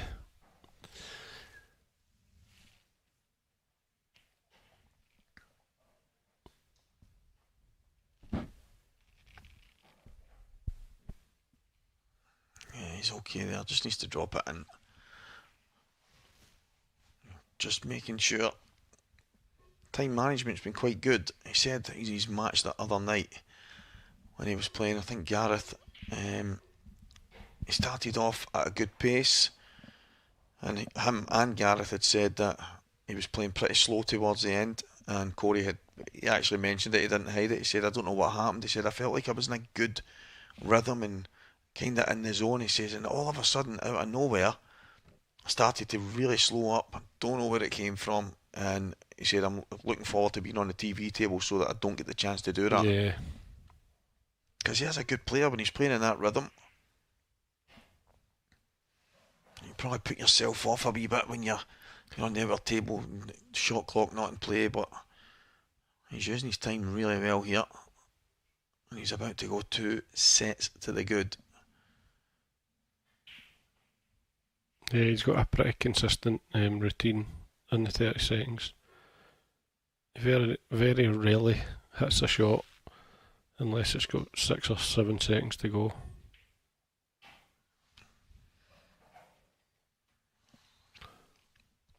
So Dan Davy can do nothing but sit and watch as Cory Rees heads for a 2-set lead here at the Supreme Pool IPA World Championships. Great start for the Welshman, and the Englishman is going to have to do something to turn this around, or he will be watching Cory Rees lift that title. Yep. Massive set next.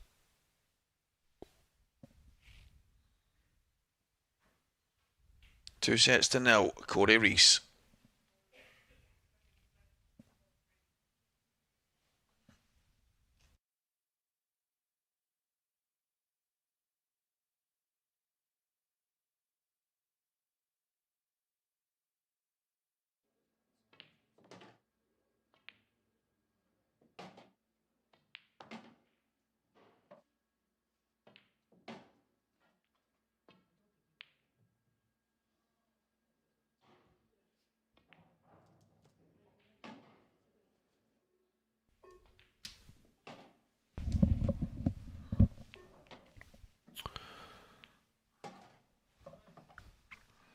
So we've got a mixed doubles match on the go just now.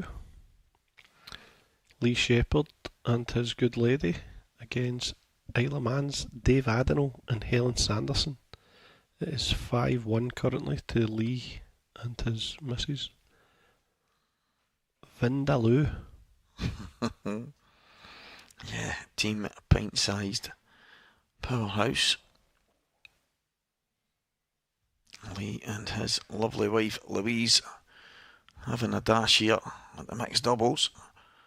And then the Manx parent, Dave Adenall, who usually helps out in the comms and on the TV and all this stuff, and he usually chases me around the place if he's not playing. Do you need me for this? And he's absolutely fantastic. I feel like I've not seen him this week. He's been in everything. Yeah, mixed doubles, the doubles, seniors, main event. I actually had a joke with him, just a bit of fun, saying, Dave, I feel like you've let me down.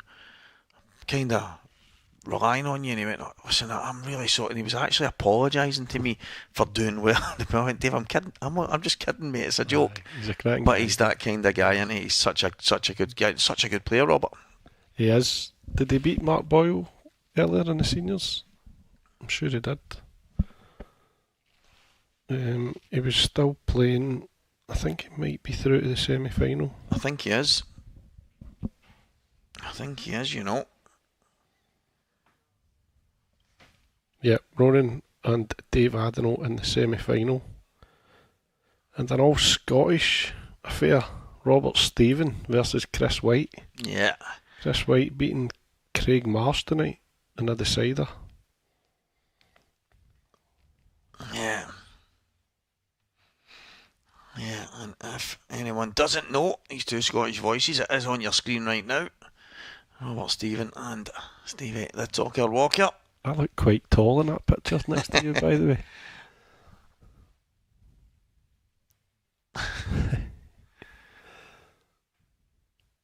Good shot there from Lee. Just gaining control. And Lee himself lost in the semi-finals today here at the World Championship, as did yourself, Robert. Yep. I'm still devastated about it, to be honest. But I'll have time for reflection in a few days, and I'm sure I'll be quite proud of my achievements this week. But still win the seniors tomorrow, so another chance to lift a trophy. Yeah, that's it. Still some world titles on the line. But the big one is right now, and Dan Davy needs to turn it on before this gets away from him, Robert. Not a good start. But yeah, this set's massive. If it goes 3-0, it's very, very, very tough to come back from that. Yeah, it's a long, long way back. But if you can win it, gives you a massive boost, and it's definitely game on. Yeah, one free shot here. I think Yeah, the just yellows. needs to move that red next to the yellow, and the yellows look very good. Yeah.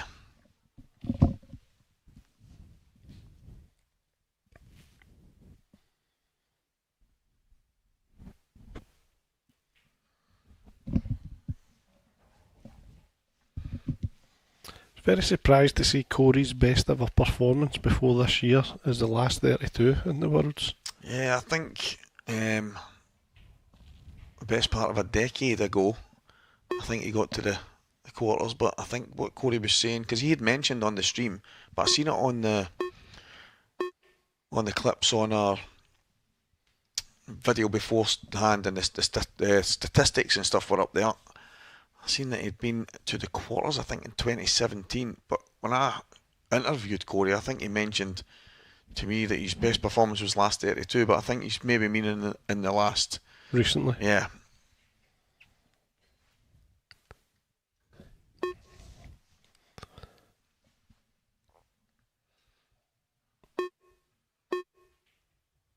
Yeah, but it is probably, well, it is the furthest both of them have ever been. Yeah. Dan. Listen, the field of players in this is unbelievable, as you know. It's a tough tournament to win. you only have to see the players that have dropped out. And I know the likes of Liam Dunster and Gareth Hibbert, obviously 2-time and stuff like that, who have all won it. But some of the names that haven't, some of them haven't even been close. I mean, I think this is the first time Mark Boyle has got by round 2 this year. Yeah. But again, Mark got beat the first match. Did he get beat the first one again? In fact, so he did. It was last year. Yeah, it was last year to get by the second round for the first time. But yeah, it just goes to show how tough it really is. But yeah, that's right. Josh Tormund, who beat Mark. That was on live. That was one of our early live matches. Josh also beat Gio Edgar. So there's been some big results. Some big players dropped early. 2 of the IPA's biggest stars are going head to head right now. Cory Rees, absolutely cruising right now. Dan Davy is going to have to turn that on soon. But he needs to get his brake working. Needs to get his brake working once again.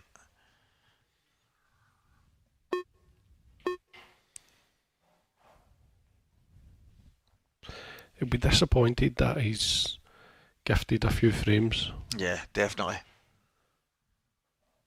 Crucial times in sets as well.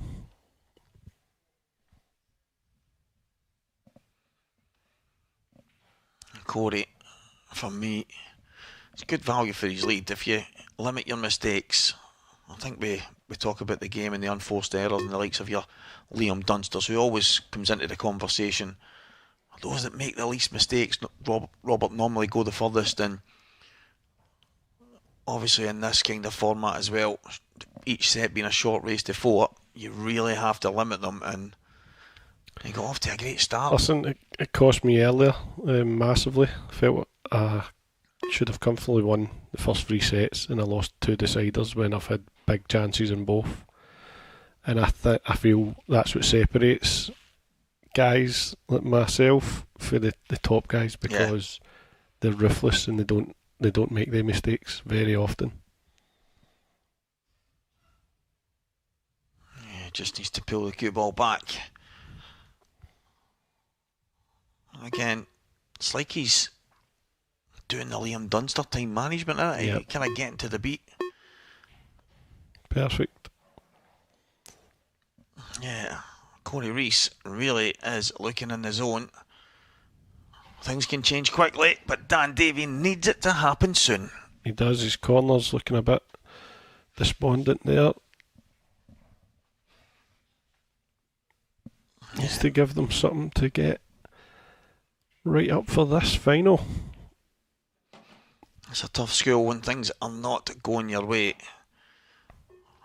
And when it rains, it pours. We've spoken about how often you get punished.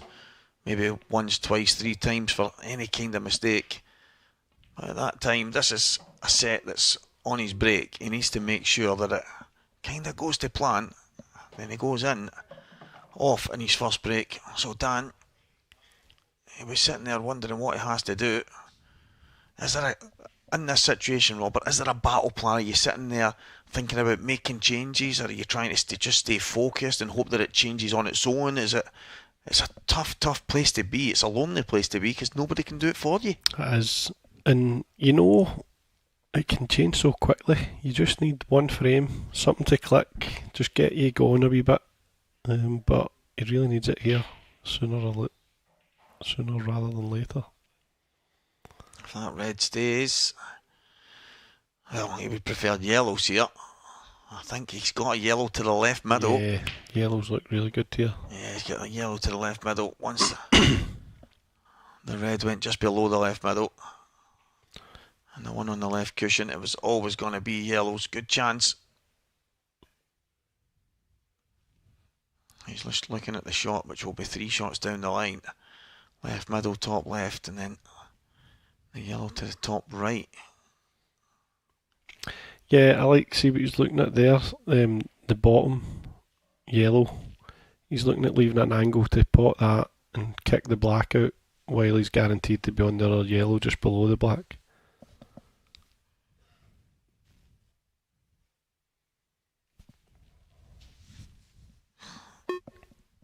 Yeah.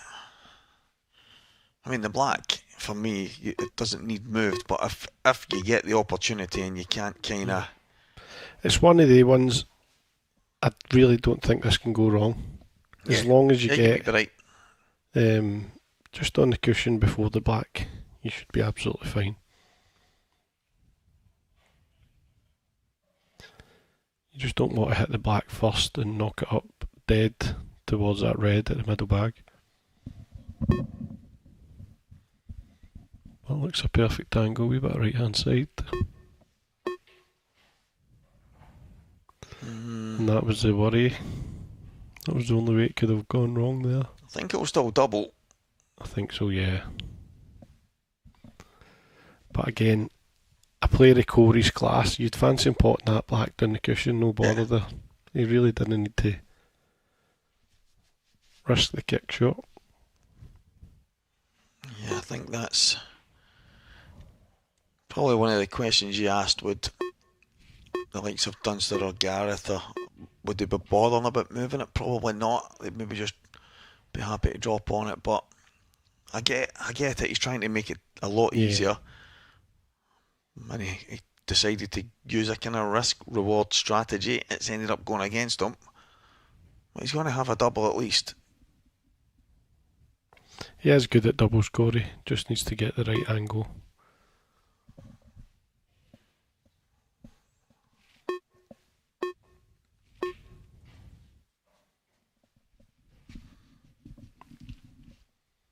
Play the bottom one here first and try and leave yourself straight up to the top left hand corner. That makes it easier to get onto the black. Most definitely.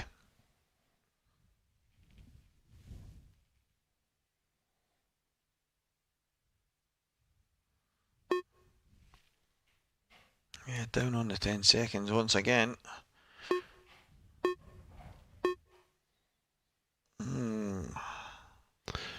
I think he might need to kick into this now. Looks a bit thin. Yeah, it does.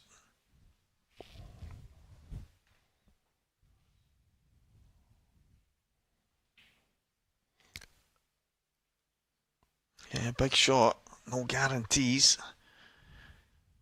But like you say, Robert, I don't think he can just nip this in now. I think he has to play towards them. Yep, he's playing the kick. Now this is a tough black. Yeah, this would be an absolute monster black, and it would be a bit of a dig in the ribs to Dan if he goes down and rolls this in. But if you pop blacks like this, you deserve to win frames. I have to say he's played a couple of slack shots in the finish, Robert, to get to this stage, but it's all about getting the ball down the hole. He's going to cut it in the middle. Oh, it's thin. The off's not on. It's thin. Here we go. All the way home. Yep. Cory Rees firing on all cylinders here. He is 1 up in set number 3, and he's 2 up already in sets. Dan Davy, the mountain, he is trying to climb, seems to be getting higher. He's 2-0 in this set, Cory. Oh, it's 2-0, so it is. Dan went in off and he's breaking the first frame. That's even worse. Wow. I know. Big break here for Dan.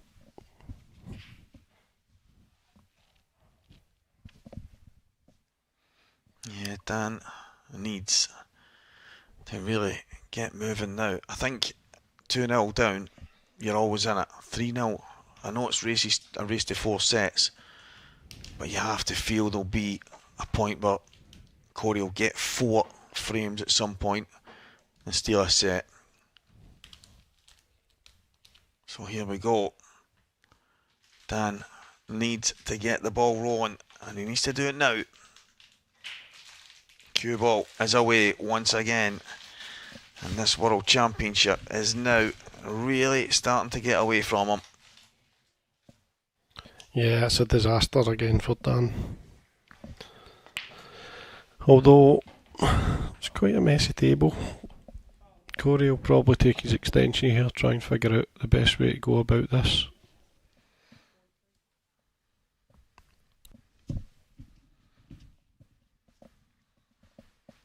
Yeah, the yellow balls are standing out to me.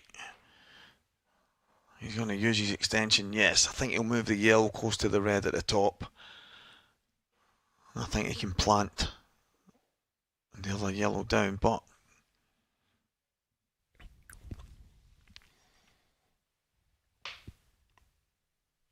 I wonder what he's looking at here. Is he going to try and slip? I think he's got to flick off this Yeah, red that's and what it's yellow. looking like. I think he wants reds. This is maybe one of these shots, Robert. He could end up with a choice of both if he gets this right.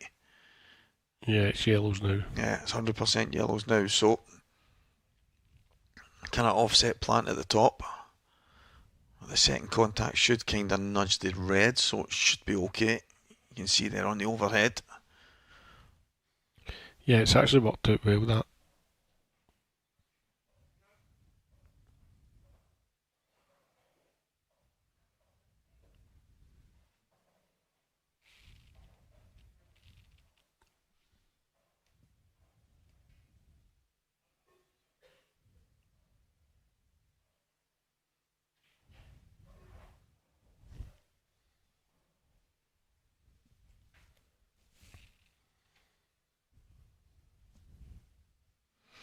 Yeah, big opportunity here to go 3 up, Robert, on the hill with a chance for 3-set lead.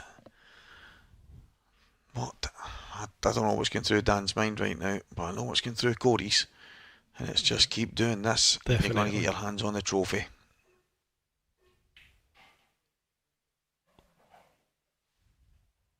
He'll be buzzing inside. But he looks calm out there.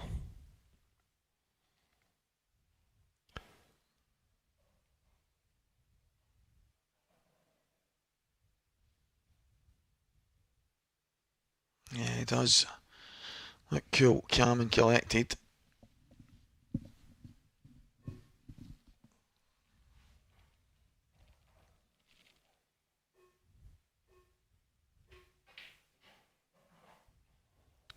Yeah, he's perfect on that plant just now.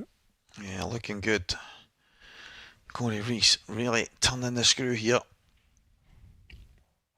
You can see from the angle that it is slightly off. And he's going to have to make the plant. However, I think he can do so. He just needs to be careful the yellow that he's making contact with doesn't slide behind the red. Yeah, he's played it hard enough to avoid that. Good shot. Yeah, very, very good shot, Cory.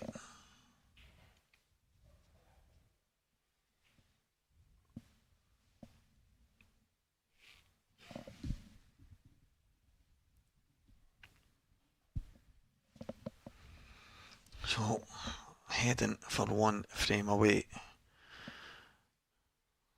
Cory Rees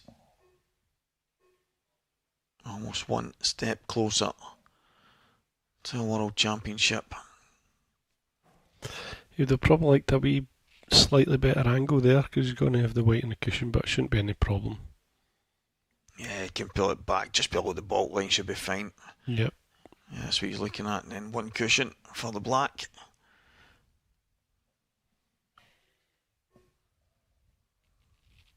He's good value for his lead. He's made the least mistakes. Dan's been unlucky a couple of things as well.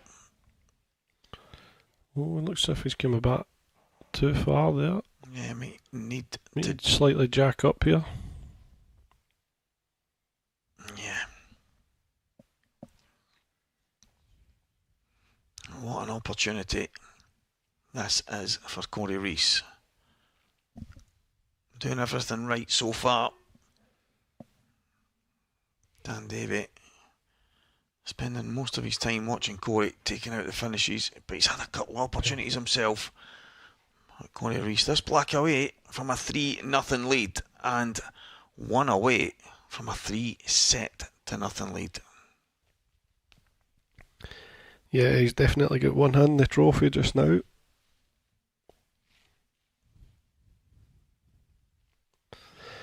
But you know what it's like, that final set is the toughest one.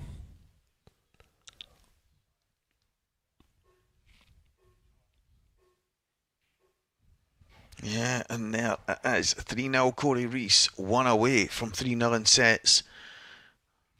And Davy can do nothing but just try and hang on in there.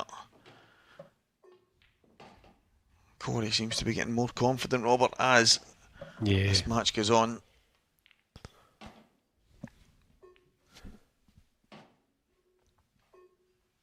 Two and off, so if Dan's break there, he'll be disappointed with those.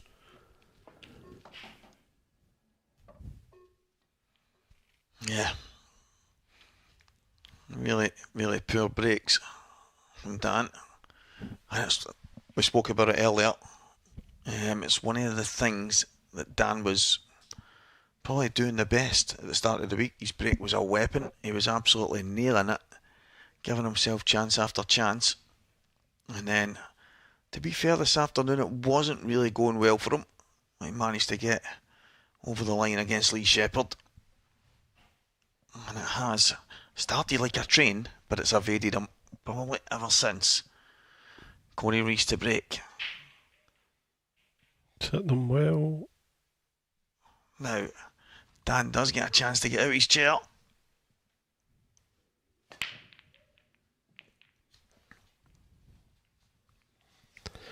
Reds look good here. So he needs to capitalise on this, Dan. Yeah. Does that red pass the yellow at the top right though, Robert? Doesn't look like it. Yeah, I think it does. I think it's one of the wee sneaky ones. Tight, but ideally you'd like to be right behind it.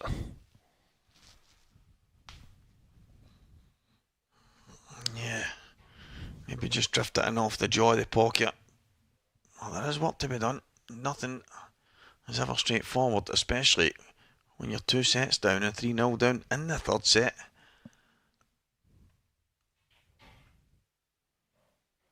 So he's going to play it now. See, it must be tight because I think he would have played it first there if it was comfortable. Maybe one of them that... But he should get it. He's looking at the position on his next ball, so I think that's probably the giveaway that it definitely goes. Yeah. Looks like he's winding up a little bit of pace as well. No problems at all.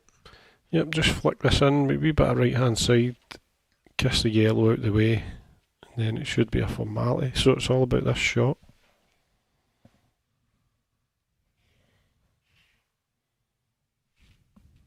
Yeah, this is a key shot in this frame.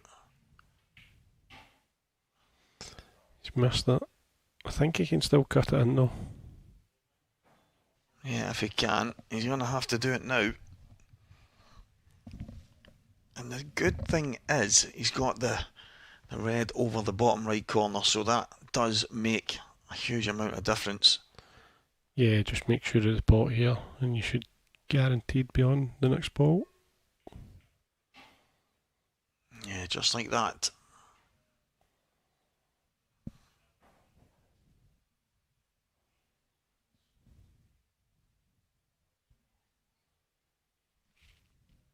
Going to come down for the plant just now. Just needs to drop it though if he does that. He's tempted to take the red to the bottom left. Yeah, just needs to be careful here.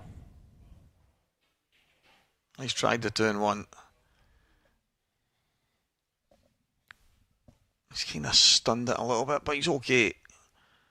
Yeah, just put the one in the middle, straight up and down. Should be absolutely fine. Has he got to take this one and come back up? Yeah, let's see. He's going to just screw up past the... Oh, he's going to run off one cushion. Wow. And it's not gone anywhere near where he thought. So does it go in the top right corner, maybe in off the yellow? Doesn't look like it. No. No, it doesn't. He's going to have to go one cushion. Try and back kick it in. I think he's going to go thin cut off the yellow. Okay. But the white's gone all over the place here. That's a great shot. We'll just have a little 2-1. Yeah. Oh! And could that be the shot that gets things going for Dan? Are we about to get a turning point IPA? Dan, Davy, Dean Shields and the rest of the gang all having a little fit and a giggle in the corner. But I have to say, Robert, the shot from the hanging red, it's pretty poor from Dan. I don't know. He just looks a wee bit lost on the table. Yeah. But he's still in there fighting. He's not going anywhere just yet. Dan Davy. Great shot, that. Yeah, highlight reel moment. I'm just a bit disappointed that the 8 ball didn't go in at the same time. There's Cory Rees chilling out to the max. Yeah, just as well he opened his eyes there, I would have got someone to wake him up. You're miles in front, Cory. You are absolutely flying, son. One hand on the trophy, like Robert said. Dan needs to keep the white out here. Last two went straight and off. This is the key. Right up the middle, it's what he's needed. But it's dry. Oh, wow. But it's dry. That's unbelievable that that's dry there. And the yellows look really, really good. Yeah, he's creamed them. And the yellows are probably as straightforward as they come. Potentially 3-0. Cory Rees. He's going reds. Oh wow. Every yellow had a pocket. And there's one dodgy red. I can't believe that. Yeah, I'm in a little bit of shock here. Because that yellow down the bottom right just goes off cushion red. Opens to black. Yeah. I'm so surprised Cory's not even looked at that. He's not used his extension. Yeah, he's not seen it. I can only think he's not seen it because there's no way in the world, given time, if he had a look at that table, he would have taken the reds over the yellows. I know. But, I mean, still a good chance of finishing the reds because that one doubles as well. But, yeah, I'm shocked.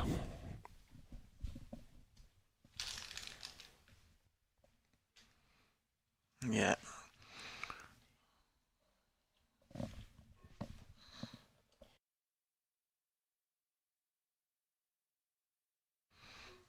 Oh, on the plant, back out. So he's going to have... He was looking at the red at the bottom corner as if to maybe play some kind of kick. I mean, it's just not easy to get through the gap and nudge that red on the cushion. He's obviously got one over the middle pocket as well, so he's got options, but it's not looking good.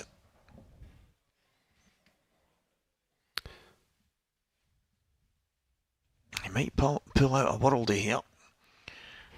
Just so surprised he didn't take yellows, but what a chance for Cory Rees to go 3 sets in front.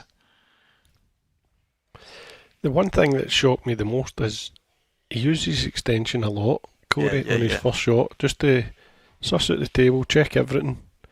But that time he seemed to just make up his mind quickly on reds.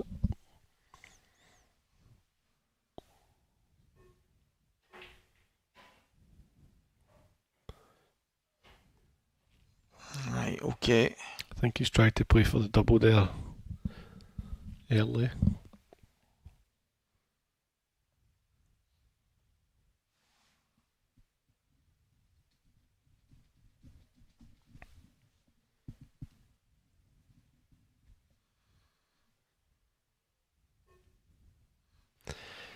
He could actually play. Is he going to go for the double? Yeah, he's going to land on the double. So this double for a 3-0 lead. Yeah, absolutely incredible stuff. This red, this double is going to be the shot that decides whether it was the right decision to go reds or whether it was a mistake. Cory Rees. He's got it. Nailed it. He's got it. And it's going to be 3-0. Cory Rees. And Dan not really had an answer, Robert. No, that set was pretty much non-competitive. He's 2 in off his break, both reversed. Big ask to come back from this now. Yeah, it is. in Dan's case, one of those. It's actually reminding me a little bit of the game with him and Lee Shepherd, where the kind of moments, the big moments and the chances that were taken came for Dan, and Lee was kind of struggling on his break, making some mistakes, and weird game in that scenario.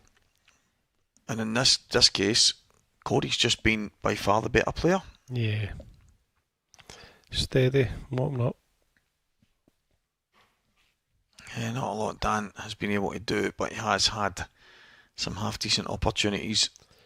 And I believe we're having a 15-minute mid-session interval after this set. So massive lead for Cory now. Yeah, so there's going to be a little mid-session interval, guys.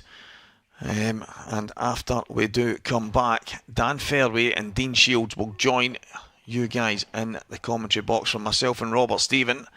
We're going to step out, and you will see me once again at the presentation, whenever that might be. Maybe Dan Davy will pull something out the bag. Maybe Cory will go over the line. But nonetheless, cheers for backing us here, Robert. It's been a pleasure, mate. As always. And it's dinner time now, so enjoy. So, yeah, please stay with us, guys. We will be back very, very soon.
Warm welcome back, guys. Myself and Andy Betts. Just a few words on that first kind of half of this final.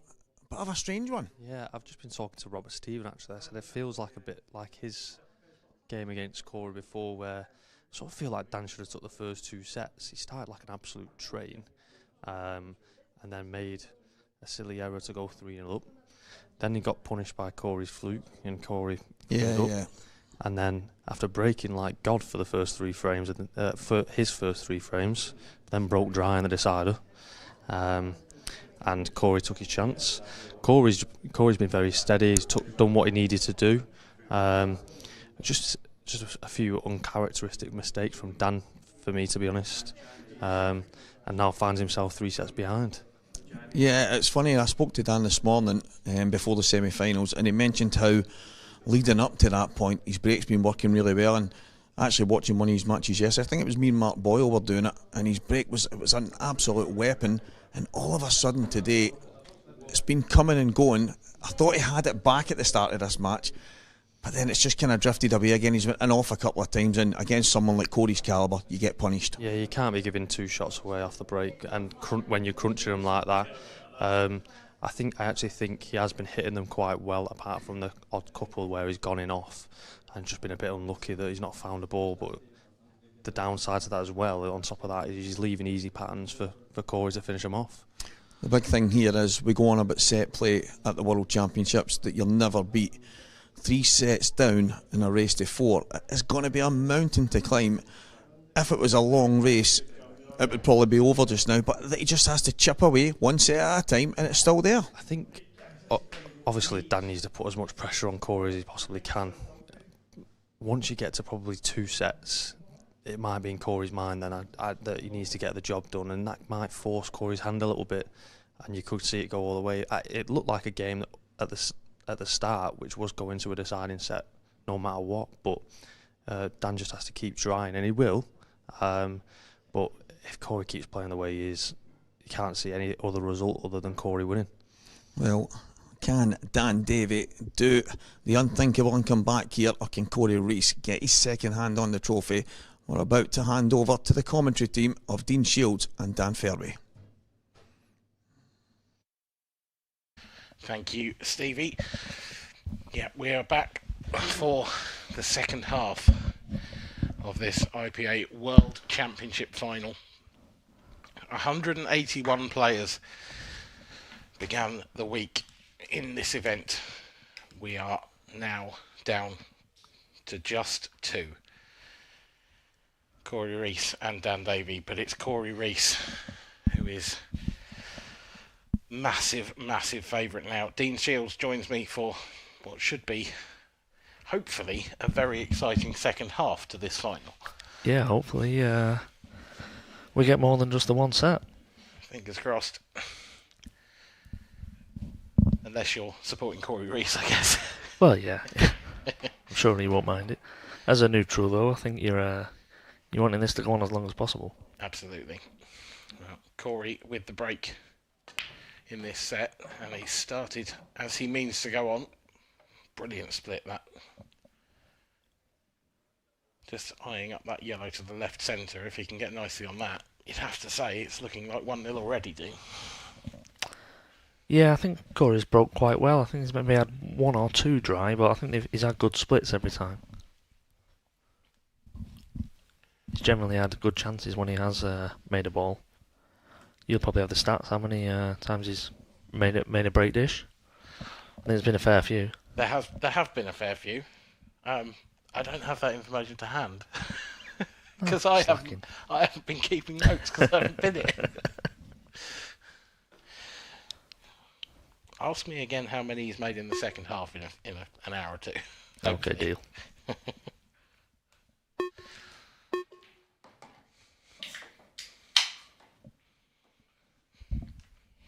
I know that obviously, Dan started this match like a rocket, and it looked for all the world like he was going to go dish to start us off with, and then made a really careless error. Yeah, very. Just had a little chat with him at the interval, and he is kicking himself a little bit at the start. Yeah, he knew he's come out of the blocks flying, and he should have been 3 up.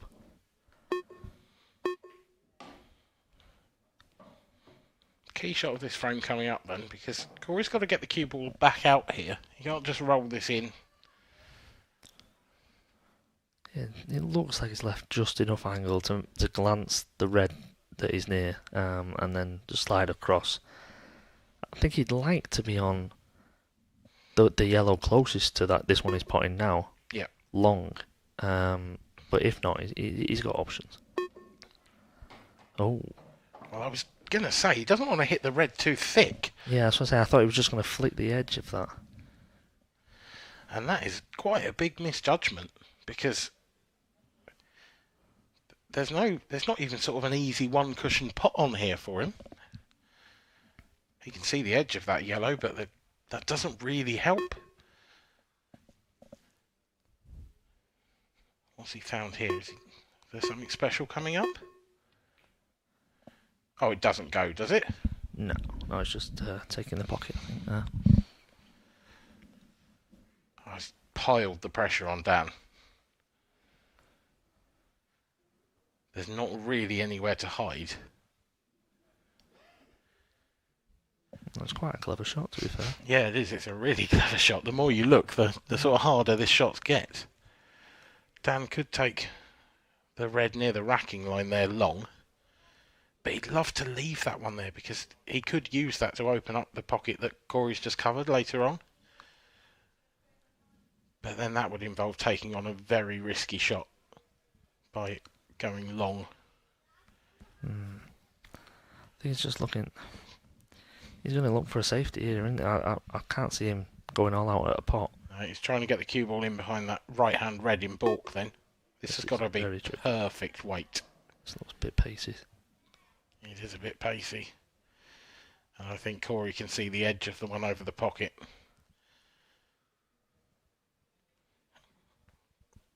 can never fully tell what Cory's thinking, because he just always looks a bit miserable when he's at the table.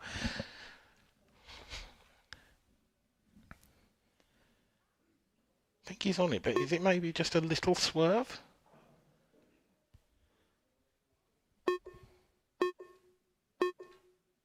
He's gone for the other one. Yeah, he's played it well. Yeah.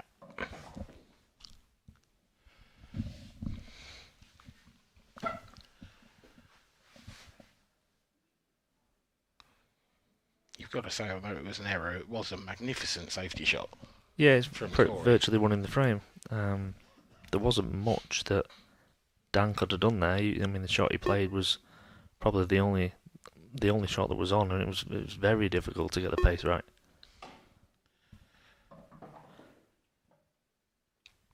It's a little pacey. Yeah, he's going to be having to use a cushion or two here, I think, unless he can kill it dead. It's a little thin to me.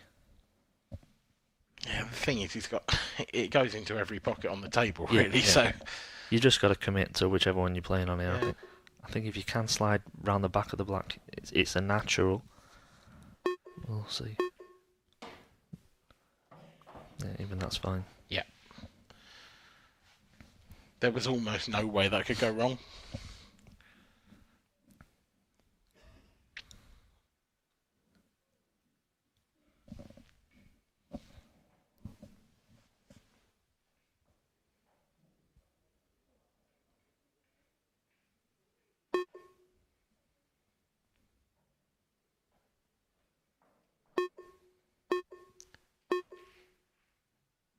Cory Rees then moves 3 frames away from a maiden world title.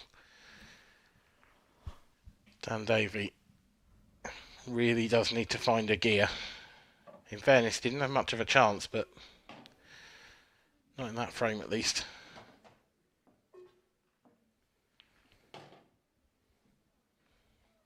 So hard to judge that attempted snooker.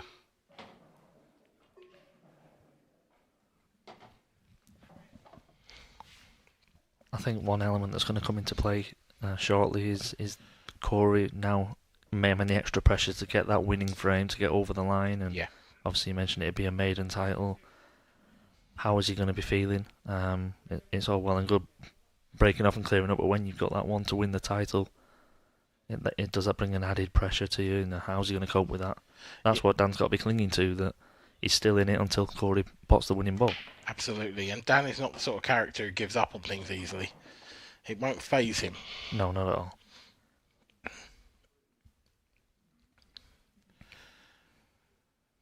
Pleased to still be at the table here. A little bit unlucky, I think. The sort of double kiss back onto the top rail there has left him. You thought the cue ball was maybe going to come sort of closer to the centre of the table. Yeah, I think he's been a bit unlucky with a few of his breaks. I mean, obviously we'll point to the mistakes that he's made in the first 3 sets, but his breaks have generally been a little bit fiddly layouts, or where the cue ball's ended up has not been an ideal place to start. Or if he's gone dry, they've actually been quite easy for Cory. Yeah. Always seems to be the way with the pool gods when it's not going your way.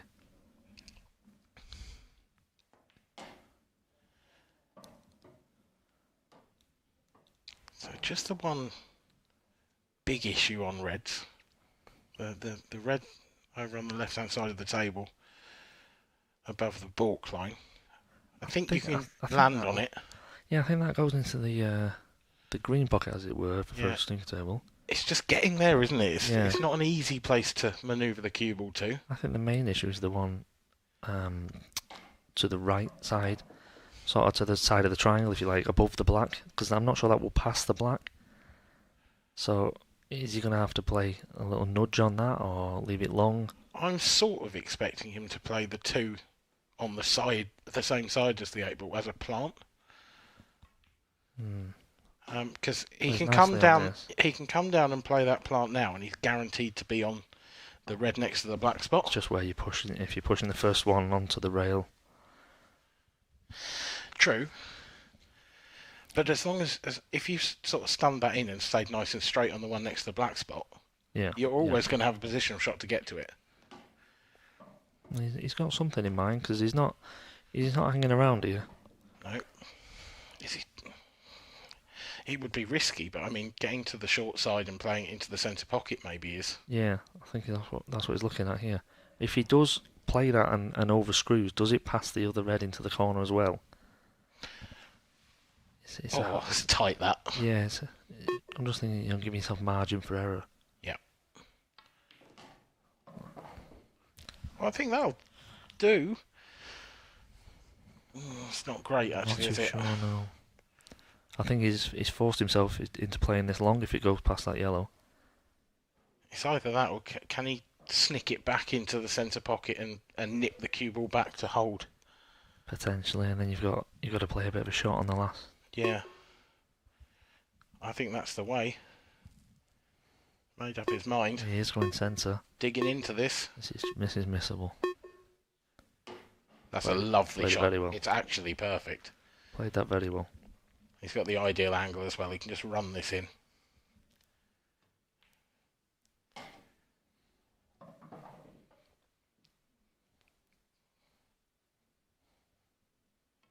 That is a very, very nice finish from Dan Davy. Considering the pressure he's under. And that I think is the key as well. You were saying about Cory, what happens when he gets to the winning line? Well, if he gets to the winning line and he's 3-0 up in the set, it's a lot easier than if he gets to the winning line and it's 3-all. Definitely. So all Dan can do is just stick in there and hope that Cory makes a mistake or that Dan gets the chances. Yeah. That's another factor. If Cory then does start making mistakes, does that play on his mind? And, let's say he throws this set away somehow, then how is he reacting the next set? Thinking, I should be a world champion by now. Yeah. I mean, obviously they're not thoughts you want to have, but it's inevitable.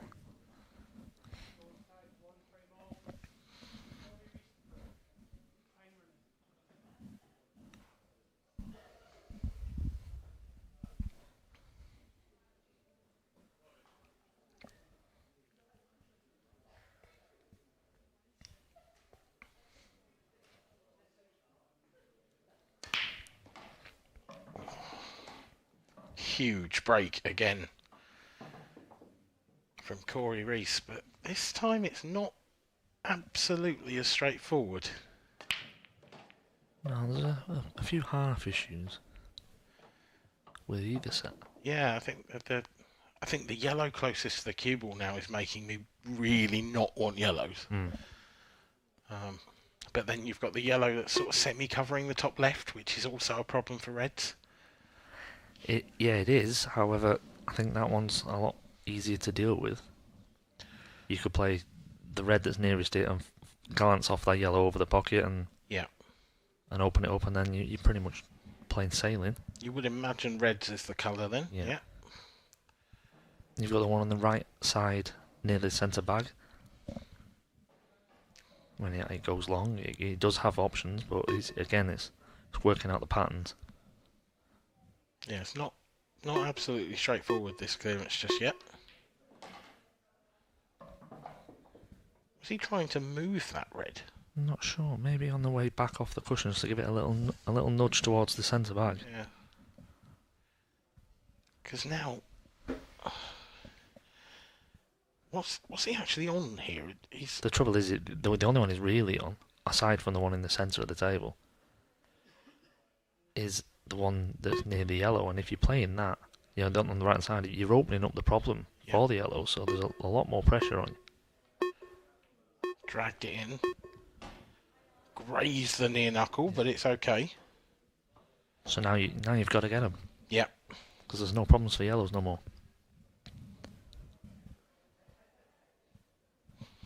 What's his angle like? He has to take this one into the centre, you would think. But the angle to me there, if he tops this through, it looks like it's heading towards the other red, and that's not really any good.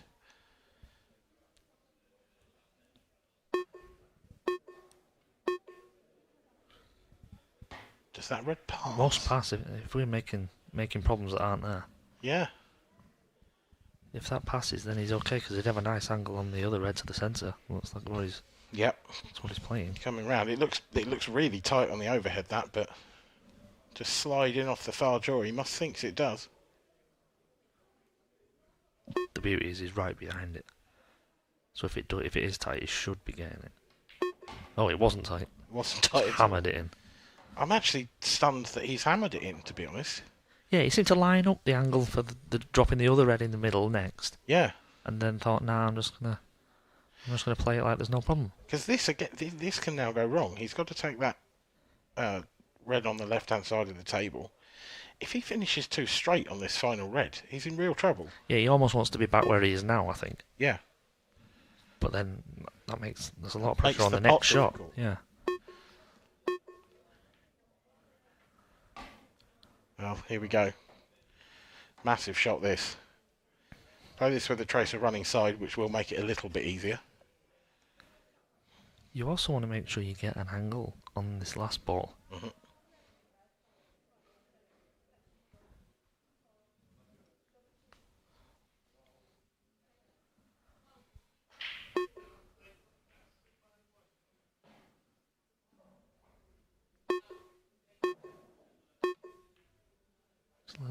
No way.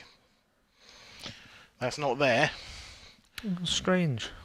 That. It's like we identified that, and he's almost just left it. I thought, oh, no matter where I am, yeah, I'll get that. That was it was a really tough shot. The only thing is, it's hard for Dan to go safe here, but he's got a couple of problems to solve. Like, can he find a telling safety shot from this position? Is it perhaps worth having a go at the one that's on the rail and then bringing the cue ball across to that side? Because you can get a nice safety that way. Yeah, one thing you want to guard against is just leaving it simple, one cushion escape. Glancing off the rail first to pop the one over the hole and then swing round. If you could so long as you are over that side, you are blocking that off. If you could put the cue ball on the left-hand side of the balk line, say, or in and around that area, I think you guard against it. I think he's going for deep. No, he's not. I thought he was going daft. Oh, he's tried to move it. It's a strange shot for me. So can he now just run off this then and get the safety that way? I think he wants to be looking at trying to guard against the one cushion as well. The one cushion escape. Yeah, but if he ran off this then and landed quite near the pocket, does the middle pocket get in the way? A little short of the corner pocket, yeah, and that's not too bad, I don't think. Yeah, because the yellow's guarding Now the against. yellows, yeah. I think if he'd gone a bit further with that cue ball, then you would have been able to come top side of that yellow and allow for the slide down. Of course, the other thing is, because Dan's put the cue ball on the cushion as well, he can't dig into this and arc the cue ball back off the cushion. Or he can, but it's much more difficult. He's trying to. Go at it. He's going to give it a go. You're relying on look where it ends up.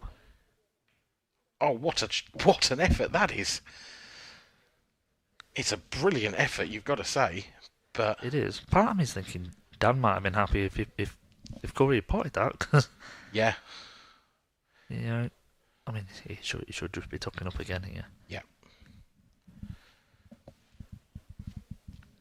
Yeah, just a little half ball flick on the one on the rail, and you're much less likely to leave a pot on out of the snooker. I mean, that yellow. I say that the yellow next to the black. Does it go? Yeah, it passes. Yeah. So he might be going game. This is a bit thin. I think he's going to be going the left middle to get on the one on the rail. Yeah, you can sort of have a go at getting on both from here, can't you? But he wants to be on the one on the rail next, because then getting on the 8 ball is... The trouble he's got is having the yellow that's near the 8 ball last, he's going to need to be sort of left side so we can drop that in and play the 8 ball in the opposite corner. Because if he's straight on this, he's straight on this, he's now going to have to play... He'll pot this, and in potting the next yellow, he's going to have to play a cannon on the 8 ball. Yeah. And that could go wrong. Yeah, and if he'd have left an angle here and managed to bring the cue ball back across the left side, he could have dropped this in, used the red to stop the cue ball, and had the black on the opposite side.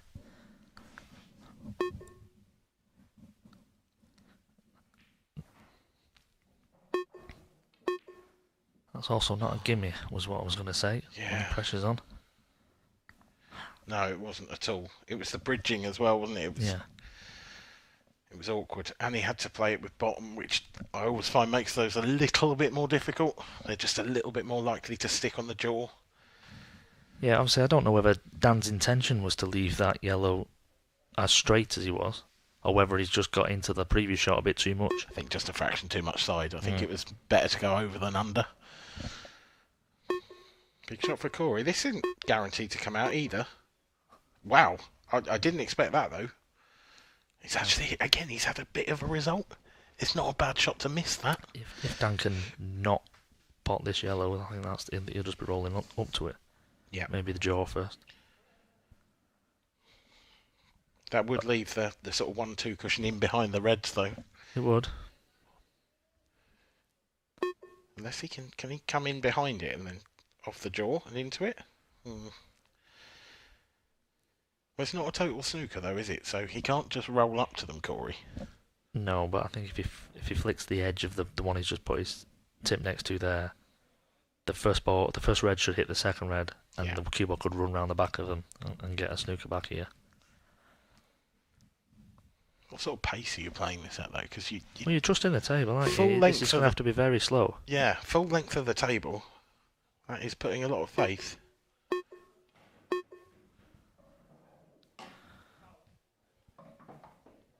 I mean, he was trying to hit it very thin. Did it roll? Did it? I mean, I'm not sure we'll ever know fully. He's not happy. That is... I'm gonna get my book of cliches out now and say that is a potential turning point in this match. You've got to make it count though if you don't. Yeah, absolutely. How's his luck? Pretty good. It's okay. Yeah, I'm not entirely sure. Yeah, I'm not. If there was a huge amount of planning involved in that one. I thought he was playing it as a plant, but yeah, I did at first. I mean, they take it every day of the week, and twice on a Sunday. I think that's for sure.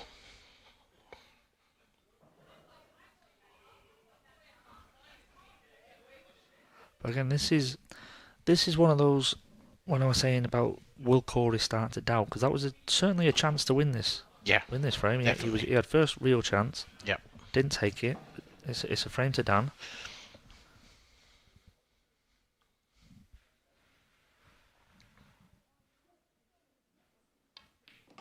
It's amazing what a break can do for a game.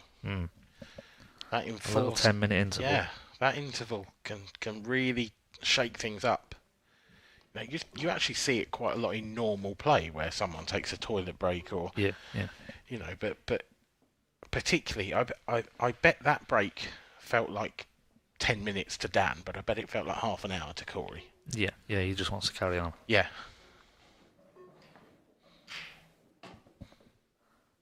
He didn't gesture as if it rolled. No, he I didn't. think He he's just baffled that he'd done it. I think he was just trying to hit it that thin. Yeah.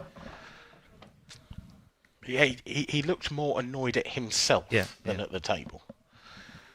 And it was against the serve, if you like, as well. So yeah, Dan to break. It was a huge frame for Dan. That.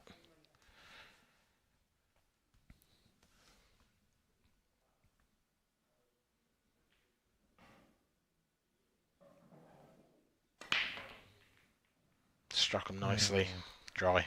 I was just going to say, in the first half of this match, I was obviously sat up front row, and I was saying at the start, the very first set, he seemed to be absolutely crunching the break. Yeah. Like 100 mile an hour, and they were working well. And then for some reason, he seemed to switch for me to sort of, I mean, he wasn't tap break, but like sort of like 90%. Yeah, exactly. Like he was trying to make sure that they got a good cue ball, or and instead of going gung ho, and obviously there's an argument for both. But I think when he has took that sort of 5% off, that was when he was struggling to make a ball and giving the chances to Cory. Yeah, and that one seemed more like a punch break there than throwing your arm at it. And you look at that, and he's parked the cue ball. Yeah, the cue ball was perfect. He's virtually stopped it dead. But the problem is, it's perfect for his opponent. Yeah, exactly. Like, there's no point in having a perfect cue ball if you're not making a ball. So all that battling he's done in the last frame now has potentially been undone. Yeah.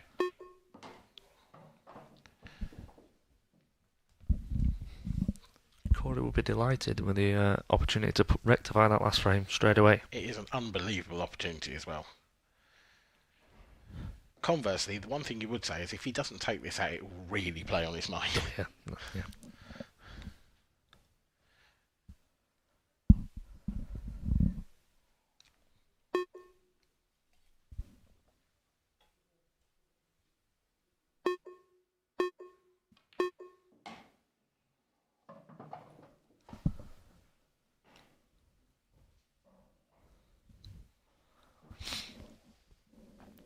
Struggling to find any problems here.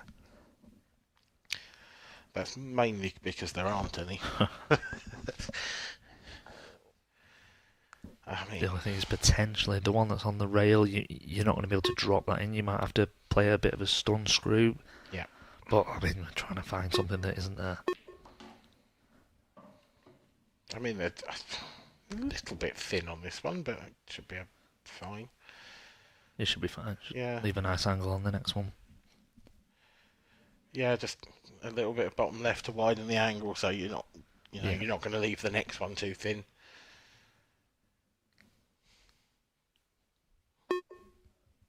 If he doesn't get this shot right, and he potentially has to play the shot on the rail from distance, then maybe we do have a potential problem. But he's come twice across. He's come a little bit far. Yeah.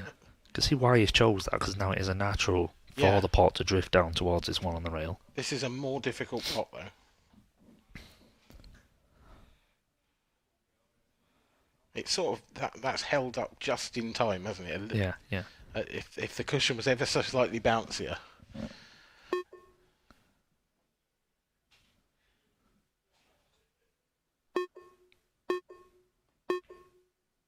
Perfect. Yeah, it's played it well. And this is a lovely angle as well. It's a little bit of a punchy one, but... Yeah, the problem would have been if you'd sort of, say, that cue ball holds up by a foot, and he's playing it from just inside the other half, then you do have to have a bit of pace into the shot, but this should be fine now.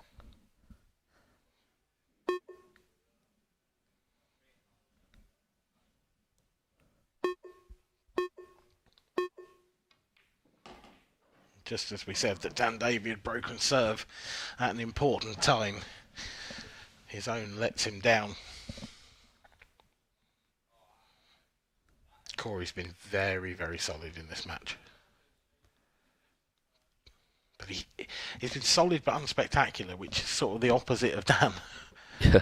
I think Cory can look back at this and think he's done his job. He's the chances that have come, he's took them. And absolutely, it's no faffing around. No, it's not a criticism. No, not by any stretch.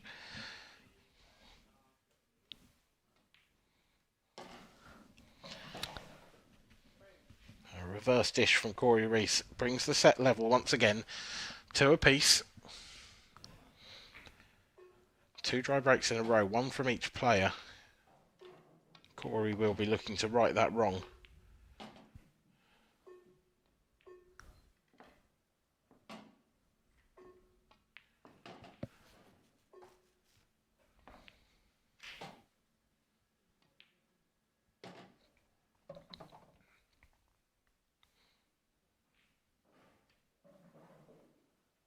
Doesn't look too phased, does he, at the moment?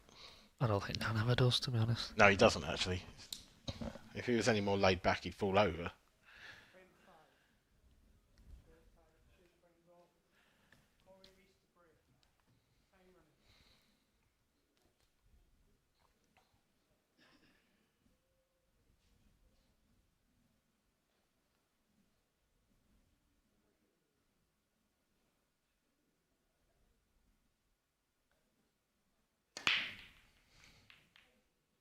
Oh, is it dry? It is. So he's turned the table over again. And you can't say there's anything wrong with that break. No.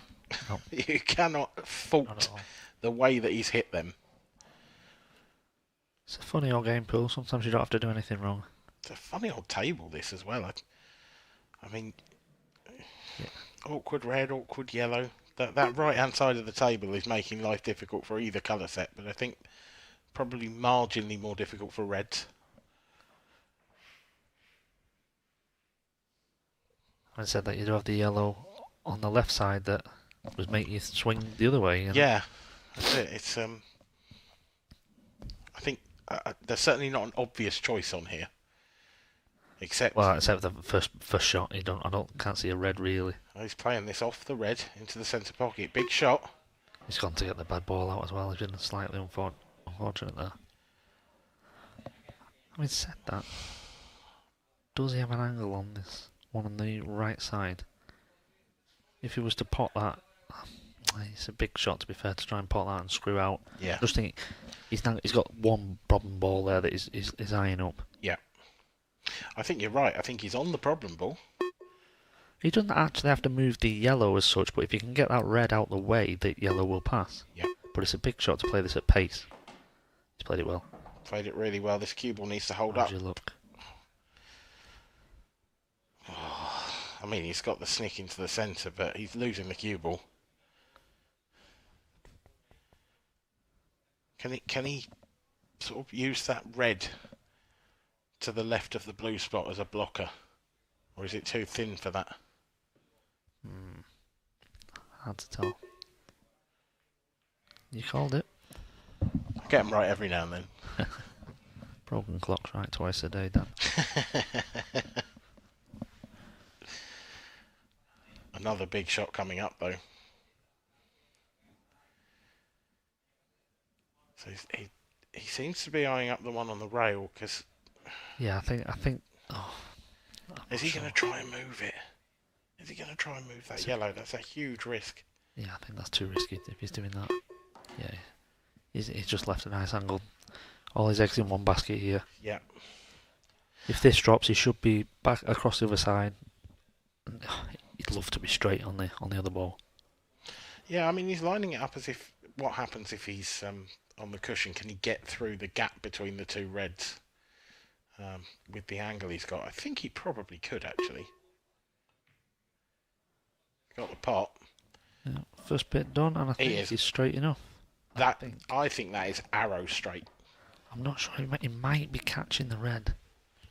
We'll have to, if we can get an angle behind, we'd see. But what he doesn't want is, because of the pace he has to play, the cue ball arcs a little, and then it contacts the red full, and almost as a blocker. Could end up behind the other red. Yeah, but if he is straight, he can just flick off the edge of the red and it'll be fine.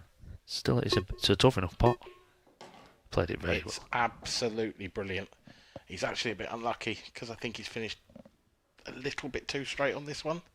I think it does the red go past... does the black go past the red to the top right? I think that's what it... I think it does, and I think that's where he's going to have to take it.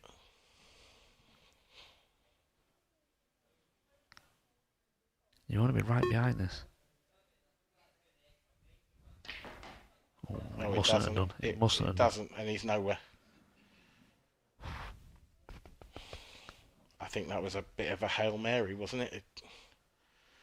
I can't see a double here either. I mean, long double, I suppose. Is he looking at where he could dump the cue ball to not leave much on it? Surely he'd just get snookered if there isn't a pot on. Exactly. You've got to try something here, haven't you? Long double, I think. Long Close. double, I think. Daniel Davy. Dan Davy! Under all the pressure in the world, and he pulls out a spectacular double. Oh, a wizard with that cue. See, he was trying to find where he could leave the cue ball, but if he misses that, he's just going to get tied up. Yeah. Yes. He virtually would have lost. Just play for the double, and oh, wow, what a It's shot! a ridiculous finish, really, when you look back at all the shots. Yeah, it is. It is. It's a finish that almost wasn't on. You just had a little glimpse there that it was sort of half a pocket. I think it was just a bit too tight. Yeah. It was some shot. What were we going through his mind? Well, a lot of that, I think, will depend on what happens after this next shot. I want to see Dan 100% here. Can't hold back.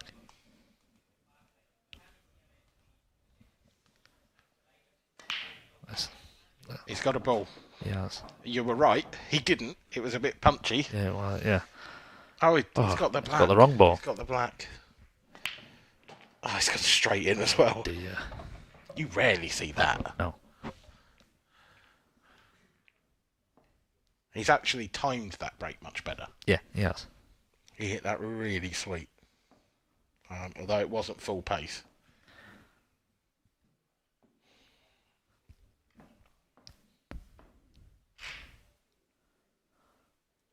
We all know what usually follows a void break. I was just thinking it, and I was thinking how many times he said it in commentary. But is he thinking it himself now? Actually, he doesn't believe in that superstition. He's one of the few that doesn't. He might do in about 10 seconds' time. Yeah, we'll find out. Unless the 8 ball goes in again.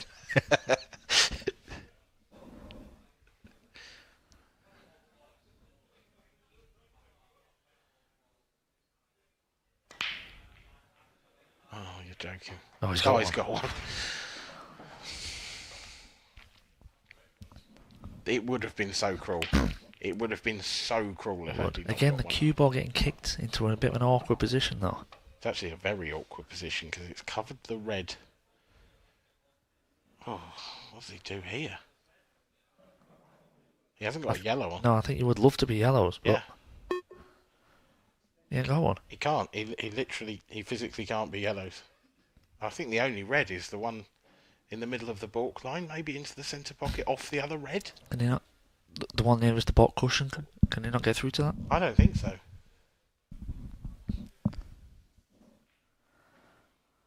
It's about as bad of a position for the cue ball as you can get. Yeah.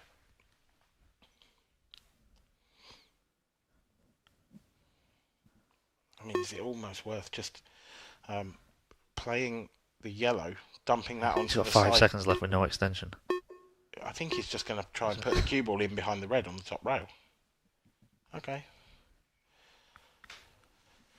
He'll be kicking himself. Now he has a chance at a yellow if he wants to push the boat out. Yellows still aren't easy. What I like about the shot that Dan's just played is I think he's covered the top left pocket for the yellow closest to the balk line. Although that might be Cory's first yellow anyway, so.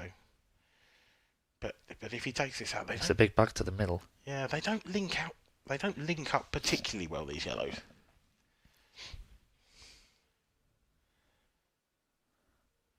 I think you just got to make sure that you get the yellow and see where you're at. I think you're right about the big pocket. I think that's the shot. The only thing is where the cue ball's running, does it run? It's flirting with the bottom right pocket. Oh no, it's nice a bit. It's thicker than I thought. Sorry, I was looking at the overhead. I'll tell you what, it is flirting with the bottom right pocket. I didn't call it off the red. But off the red, yeah. I was looking at the overhead, it's a bit deceiving. He's not going to be entirely happy with that. Is he on the one down the rail? From this, I mean, this is a great camera angle to see, and to me it looks like he is. But it's a big shot. Yes, I'm not surprised he's changed. Yeah, just shutting up shop.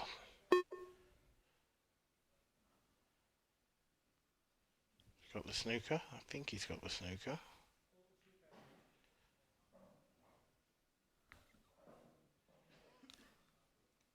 Really important that Dan gets a hit here.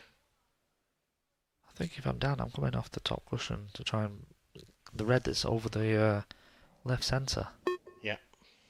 You've got 9 seconds with no extension.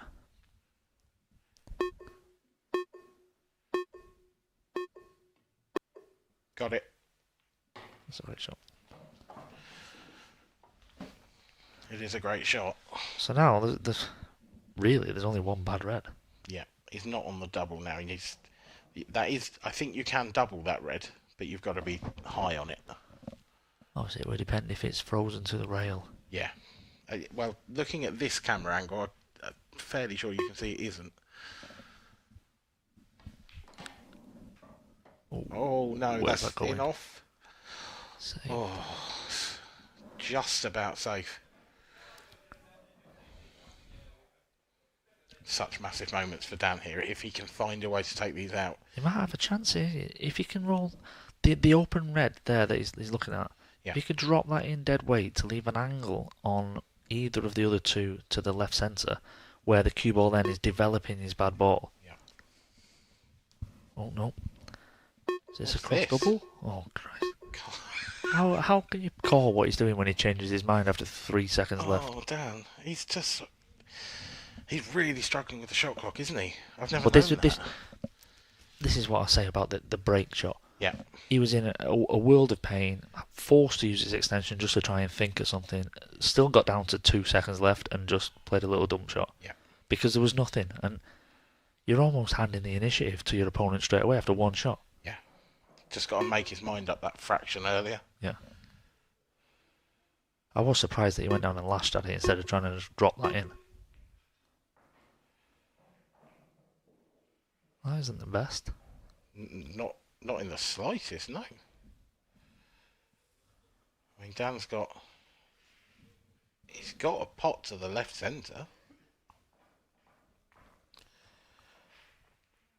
Do you dig into the cue ball? Can you land on one of the other reds? Can you go into them? You can end up in the position I was saying on the previous shot of Dan's, where if you can get up in that top right hand corner. Again, the clock's already ticking down.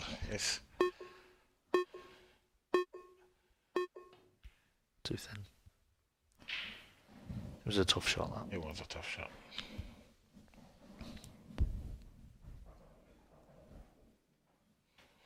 Dan will be frustrated with that. And Cory's shot that wasn't particularly the best of shots sort of forced Dan's hand to go for something, and it's provided a chance for Cory. Yeah. Yeah, it worked out well in the end.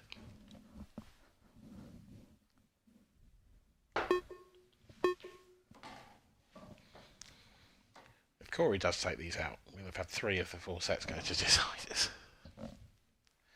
It would be cruel if it was 4-0.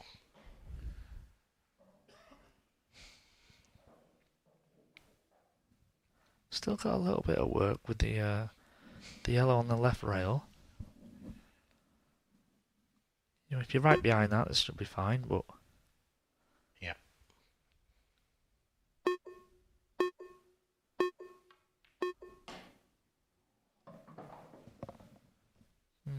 He's come out absolutely dead straight on the one nearest the 8 ball, so he's got to go now up table. How straight is he on the one up table as well?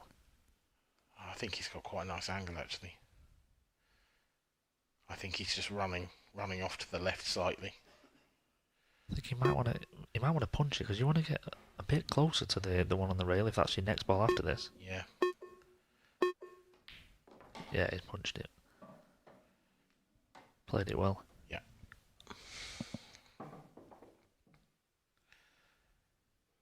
Looks like decider again.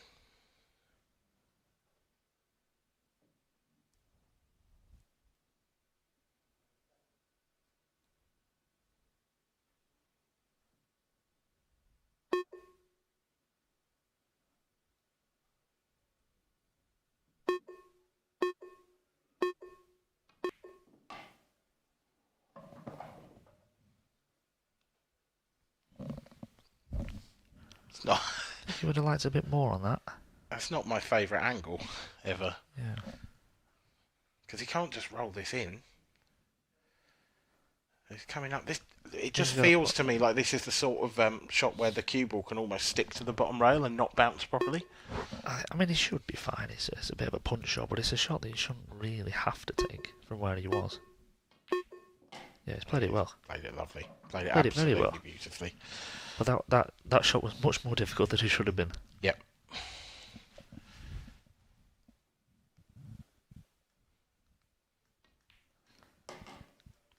Cory Rees is on the hill. Cory Rees is on the hill. What a moment for him this would be. It's been an incredible performance from him, to be fair.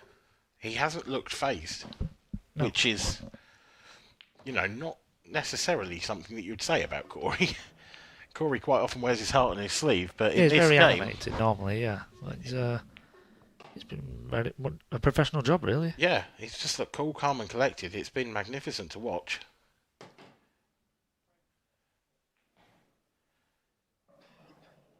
But there will be so many little moments that Dan would look back on. Yeah, they're not huge glaring errors, but yeah, they're little things that have allowed a set to get away from him, especially the first one. Yeah. I mean, he was flying. He looked like he was really up for it, and in one shot, it seemed like he just deflated himself. Cory Rees with the biggest break of his life.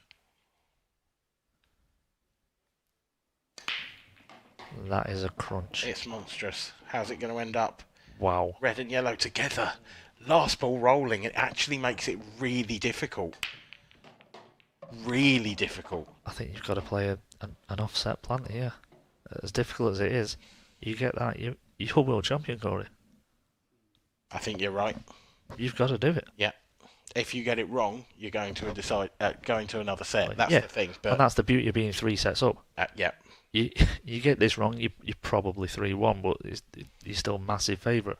Yeah. You get it right, you've got the trophy. But these pockets have been playing tight. Tighter than usual, I would say, for the TV table. I think you're absolutely right. It's the only shot you can take on. This is all or nothing for Cory Rees. He's actually got a nice angle in terms of the cue ball swinging around the angles. Yeah. So he's literally just concentrate on making this ball. It's in. Perfect. It is how's your perfect. cannon? Cannon's perfect. It's good. That ball is just cannon. Goes in the left middle. He's got the one over either corner. Cory Rees, this is your moment.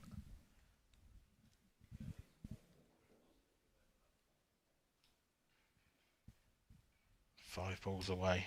And the 8 ball. 6 balls away. From a maiden world title. And if you wanted a chance to win it, they don't come easier than this. No, I mentioned before about how the hardest one to win is the last one, but if you wanted a layout, Yeah. you couldn't draw a better one. He had exactly the same in the semi-final against Gareth. He broke off, and I mean, it was literally 4 reds sat over pockets and the other 2 in the middle of the table with nothing in the way.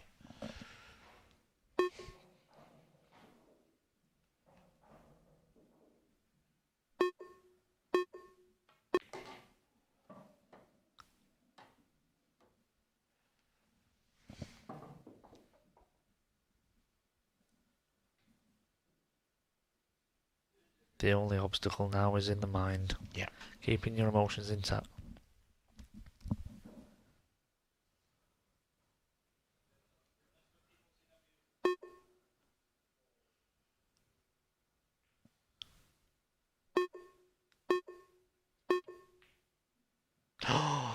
He's rattled it.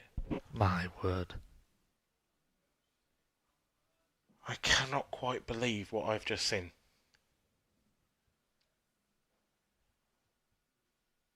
He's left this a bit awkward for Dan. He's bridging. This is a tough shot, but if Dan gets this yellow... It's a shot he shouldn't have. It's a shot he shouldn't have.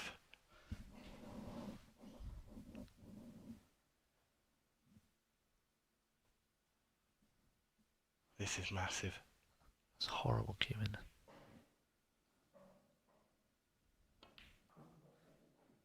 Not there. Lifeline for Cory. I mean, I think that's the game. I know who said it, but he's so lucky to have missed that and left that awkward queuing.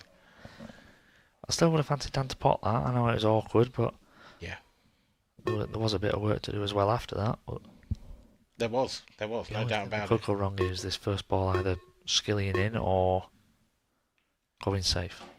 Not at that pace. Neither. Yeah, it's perfect. Played it lovely. Cory Rees's heart will be going 10 to the dozen right now.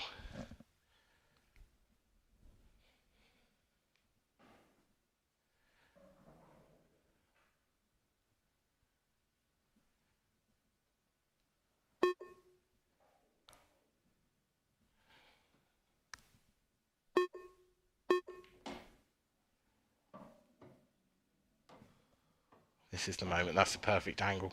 Just top it through. Yep. He can cue this as well.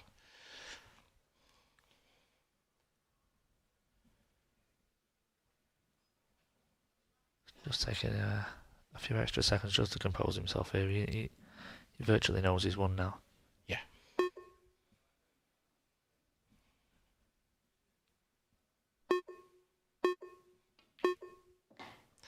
The visions that must have flooded his mind. Oh, don't celebrate too early, Cory. No. That's...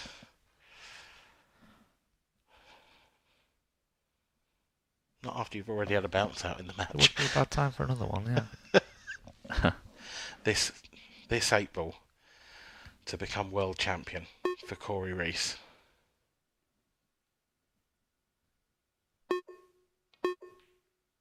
No problem whatsoever. Cory Rees is world champion. A spectacular performance from the Welshman. He has been so solid the entire night. Dan Davy, a brilliant effort to get to the final, but ultimately he came up just short at the end, Dean. Yeah, I think you can't take anything away from Cory. He's done what was asked of him. Dan will be kicking himself. He's let a few chances go begging. But yeah, Cory did what he needed to do, and he's the world champion. Yep, Cory Rees, world champion. That must be such a special feeling. And what a way to do it. I'm fairly sure that's the first time a world championship has ever been won by 4-0. But it was a much closer game than the scoreline suggests, and it looks really hard on Dan. Yeah. I mean, the scoreline often does that. There was, you could arguably say that Dan had the better chances. Yeah. Certainly in the earlier part of the game. Yeah. But sometimes it just doesn't go your way. Little like the breaks, obviously, or we're talking about not getting the best of chances when it was his go, or leaving it fairly simple for Cory. Yep. But Cory, hats off to him, just did his job. Yeah, he did. He was absolutely rock solid throughout. A little wobble at the end, but I think that can be forgiven. Yeah. But how different things could have been had that not gone in. The thoughts that must have flashed through his mind when that red hung up. If that fourth set had gone the way of Dan, that could have crushed him, but it didn't, and Cory's name's going on the trophy. Yeah, and well deserved, because he has been brilliant, not just tonight, but all week. He has been, I think, the best player of the week. Yeah, I've heard from several people how when they've come up against him, he's just been flawless, and well, just granite more than anything. He's so hard to beat, and that's what wins you titles. Yeah, that is what wins you titles, and it is what has won Cory Rees the World Championship trophy, and that is something that nobody can ever take away. He is the 2026 IPA Professional World Champion. Just a magnificent achievement. You can see the trophy gleaming there in the background. Cory. See what it means to Cory. There's going to be some real emotions in this interview, I suspect. I'd stick around for it if I were you. Looks like Stevie is almost ready in the arena, so I'll say thank you to Dean. It's been a pleasure. But now I will hand over to Stevie Walker for the trophy presentation. Welcome back, ladies and gentlemen, and please everyone, please make some noise for the players.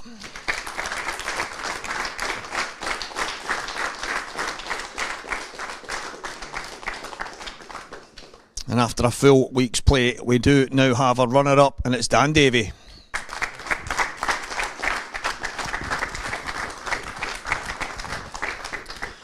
Commiserations, mate, just wasn't to be. No, I didn't play well enough. Didn't deserve to win. I started really well. Should have gone 3-0 up in the first set. Was slack, and it probably could have been different if I would have. I probably would have won that set. I just didn't play well enough. Simple as that, really. Start of the week, your break was really firing. At one point, it was a weapon. Probably even earlier on today, kind of eluded you a little bit, and then tonight just didn't really go for you. No, not really. I felt like I broke all right as well, but that's part of it, though. The other day, I think in the last 16, I think I must have potted off every break, and that doesn't happen. I might have not potted off like 1 out of 10 or something. So the swings and roundabouts in it, and it's what it is. Yeah, coming into this, probably didn't come in with mega expectations. This is the furthest you've ever been. Doesn't make it any easier that you're not getting your hands on the trophy, but it's been a good run. Yeah, it's a good week. Yeah, I'd have took it at the start of the week, I suppose. But once you're in it, you wanna play at least a 7 out of 10. Do you know what I mean? I was a bit crap, really. So it's what it is. He deserves to win. He's a great player. Well, commiserations, Dan. Ladies and gentlemen, Dan Davy.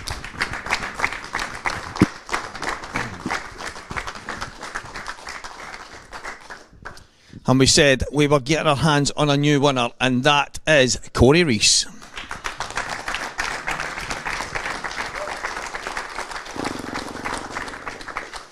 That must feel good. Oh, unbelievable. Yeah, I can see you're emotional, Cory. You've actually played some phenomenal pool there. At times you have to ride your luck. There's a couple of misses thrown in, but there's big pressure in any match, never mind a World Championship final. Yeah, obviously I made mistakes, but considering the stake, like it's a final it's a world final. Do you know what I mean? I thought I played well considering it's my first world final, and yeah, I'm over the moon. You played Ben Davies at the start of the week, and after the performance, he said to me, Steve, I think he might go all the way. I sat in my chair for most of it. He hedged his bets and he got them right. Yeah, maybe he needs to pick me to win again next year, hopefully. Yeah, I've played well all week. You got to ride your luck as how the breaks sometimes. Like tonight, they didn't go for Dan, did it? Really? He hit them, even the ones he hit great. Just it was meant to be, I guess. Yeah, Cory Rees, world champions. Got a nice ring to it. Yes, Andy. Yeah, I'll take it definitely. Well, let's get your hands on a trophy. Ladies and gentlemen, the Supreme Pool IPA World Champion 2026 is Cory Rees. We'll get some pictures with you in a minute.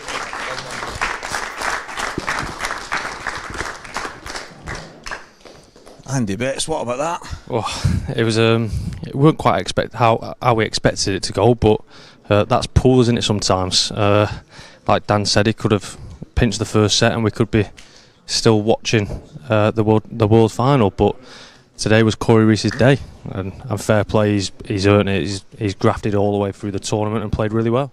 Yeah, it was fantastic. When we knew we were going to get a brand new winner, when the 4 semi-finalists popped up, a lot of the top seeds went out, but 5 and 7 in the seedings, these guys were always kind of going to be in the mix. They end up in the final. One of the ones that could have, even though he's won 4-0, it could have went either way. Dan had some chances, just some slack shots here and there, but in the end, it's been a phenomenal week, and we've got a new world champion. Yeah, and a popular one as well. That Cory's a great guy, and either of them won, everyone would have been happy. But I'm delighted for him. These two players probably go under the radar a little bit. Cory's won previous titles, and now he can call himself a world champion as well. Yeah, it's absolutely incredible, and it's not the end yet. We've still got more world titles to hand out. Yeah, the seniors, masters, doubles and mixed doubles all tomorrow, so we've still got plenty of action to bring everyone tomorrow. Yeah, a number of champions still to come. So ladies and gentlemen, Cory Rees is the Supreme Pool IPA World Champion for 2026, but as we said, there is more World Champions to come tomorrow. But what a night, what a day, what a week it's been. So please stay tuned, because we've got plenty more tomorrow. Good night.